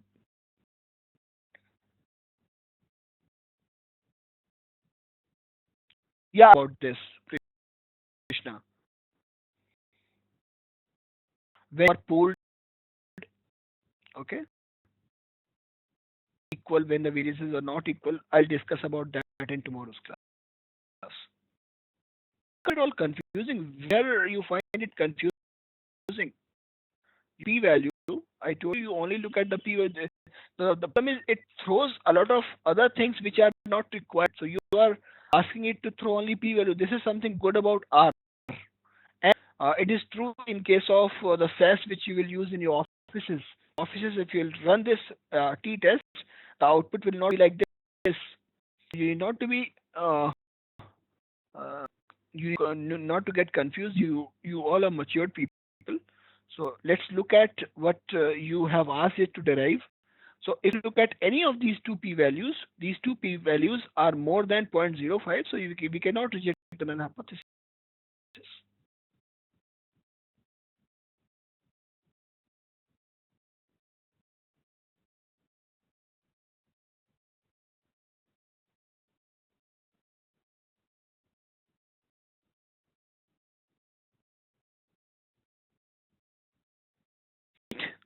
That as well, Brenda.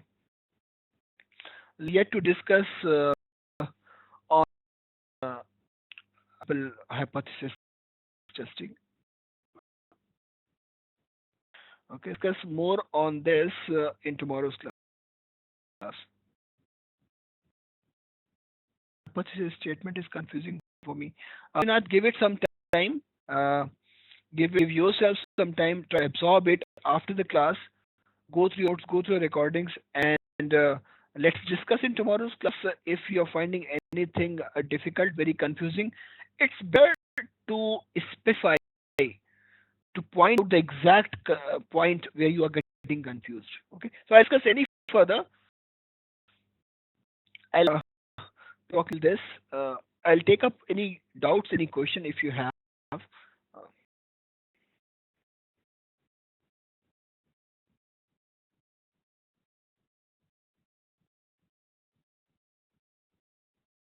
To cover these.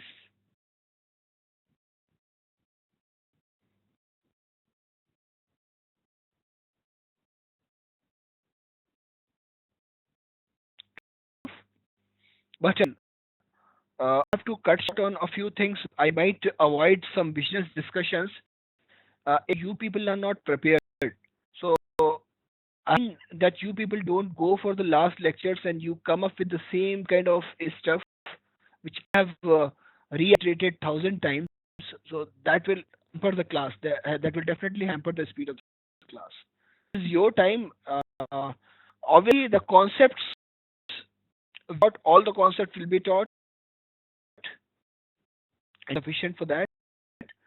But cut short on some business discussions if you will not allow me to that.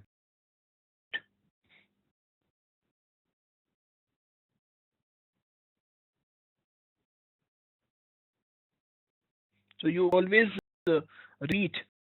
Please go to the last lectures. Don't which I have uh, answered times in the past. Okay. So thank you so much. We'll be discussing further on this in tomorrow's class.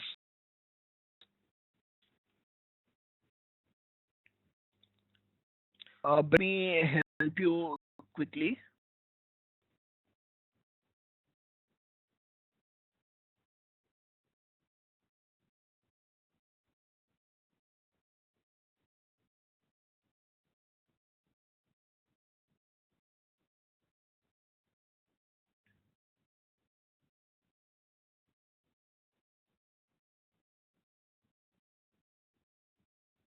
Thank you, everybody.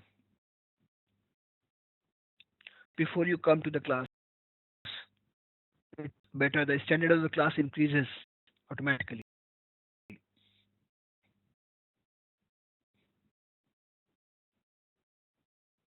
Share the screen.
Share the screen quickly.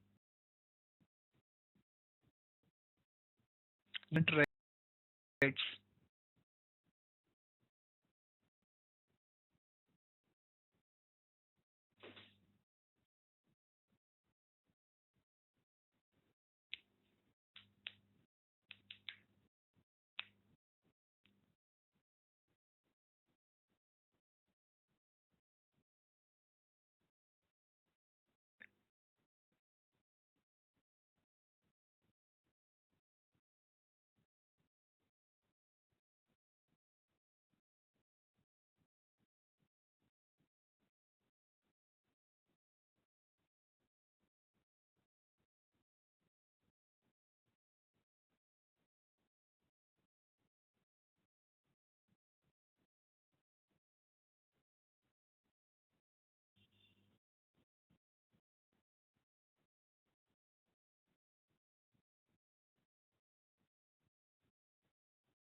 No, no, no. Yes, I see the screen now.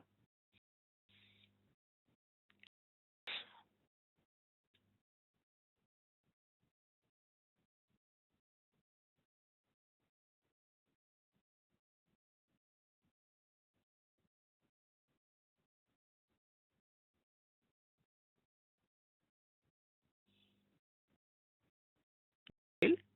Click file.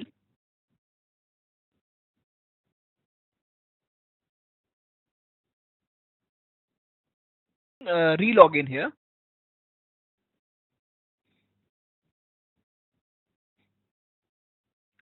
Problem.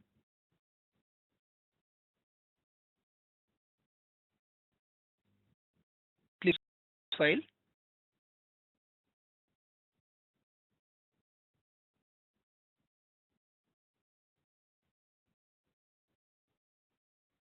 No problem.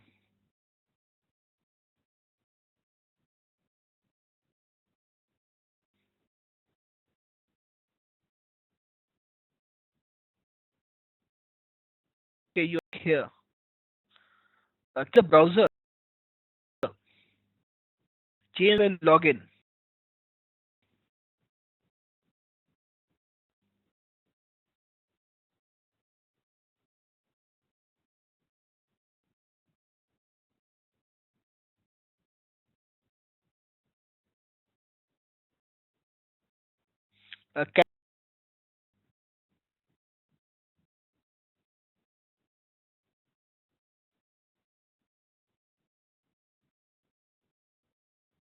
Can address from that browser.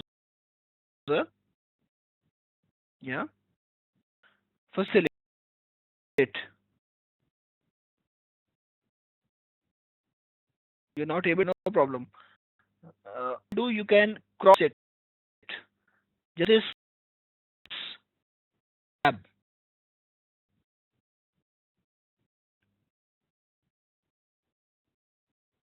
Yes.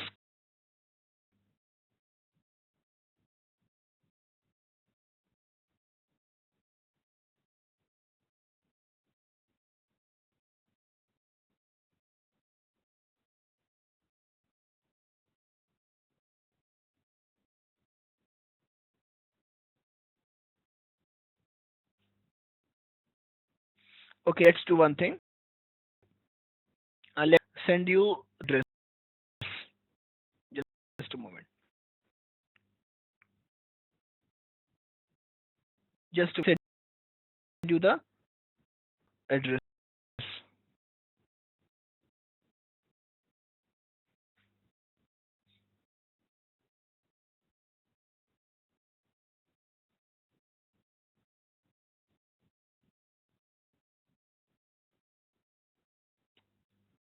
I have pasted the address in chat box, which you can use in the uh, yes.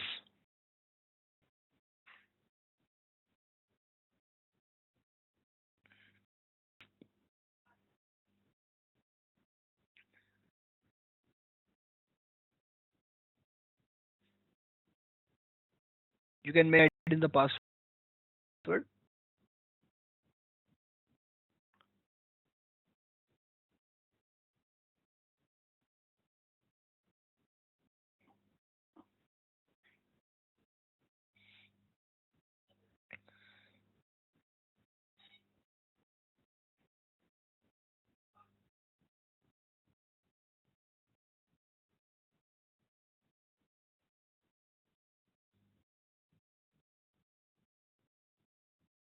Sure.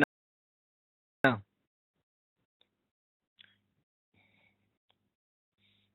let's do one thing. You stack up all the questions you have, and we can discuss those questions maybe after tomorrow's class. Time?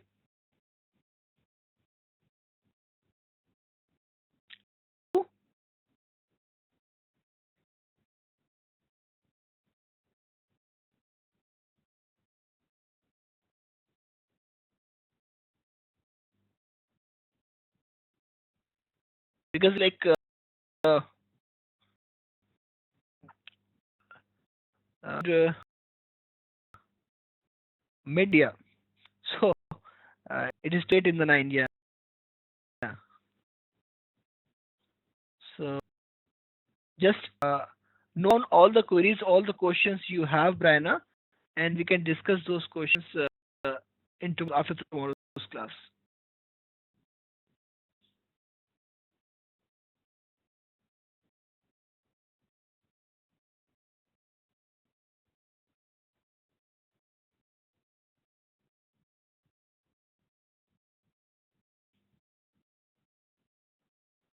Okay, I'll I'm doing it right away.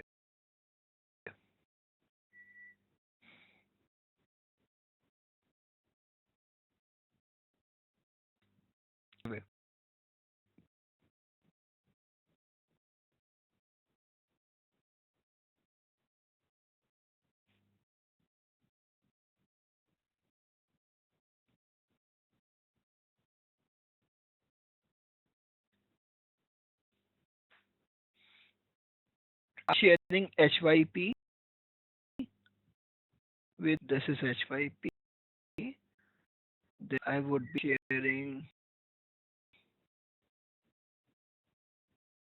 to the files. Just a moment.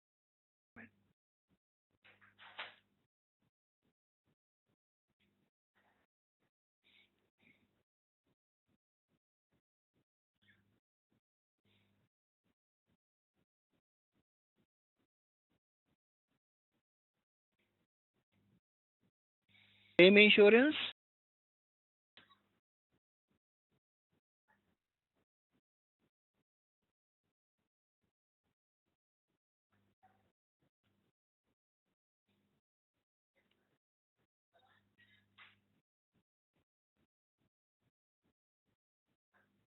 B.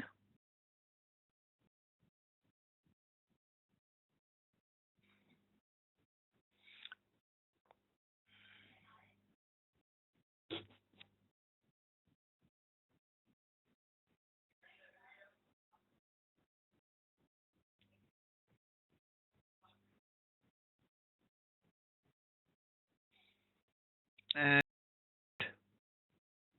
piece. Yes. Don't forget to fill away. Will pop up after I end the session. Brenda, I believe it is now,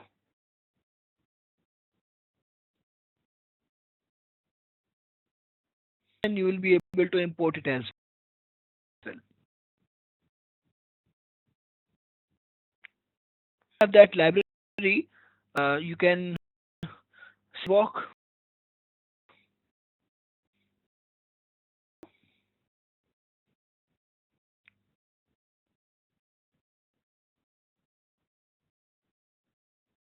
Wonderful.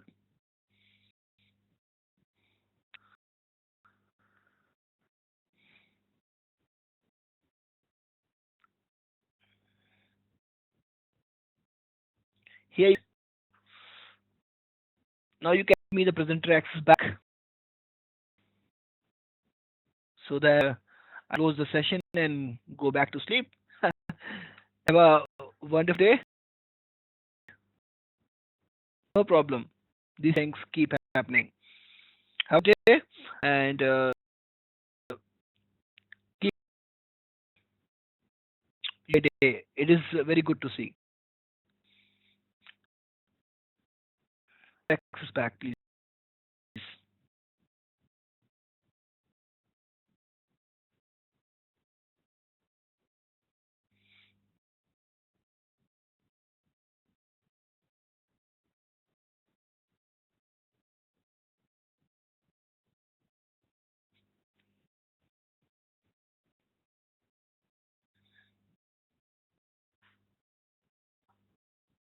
Bring me the presenter access back. What you need to do, you only need to right click on my name in the attendees. Yes, I got it back too.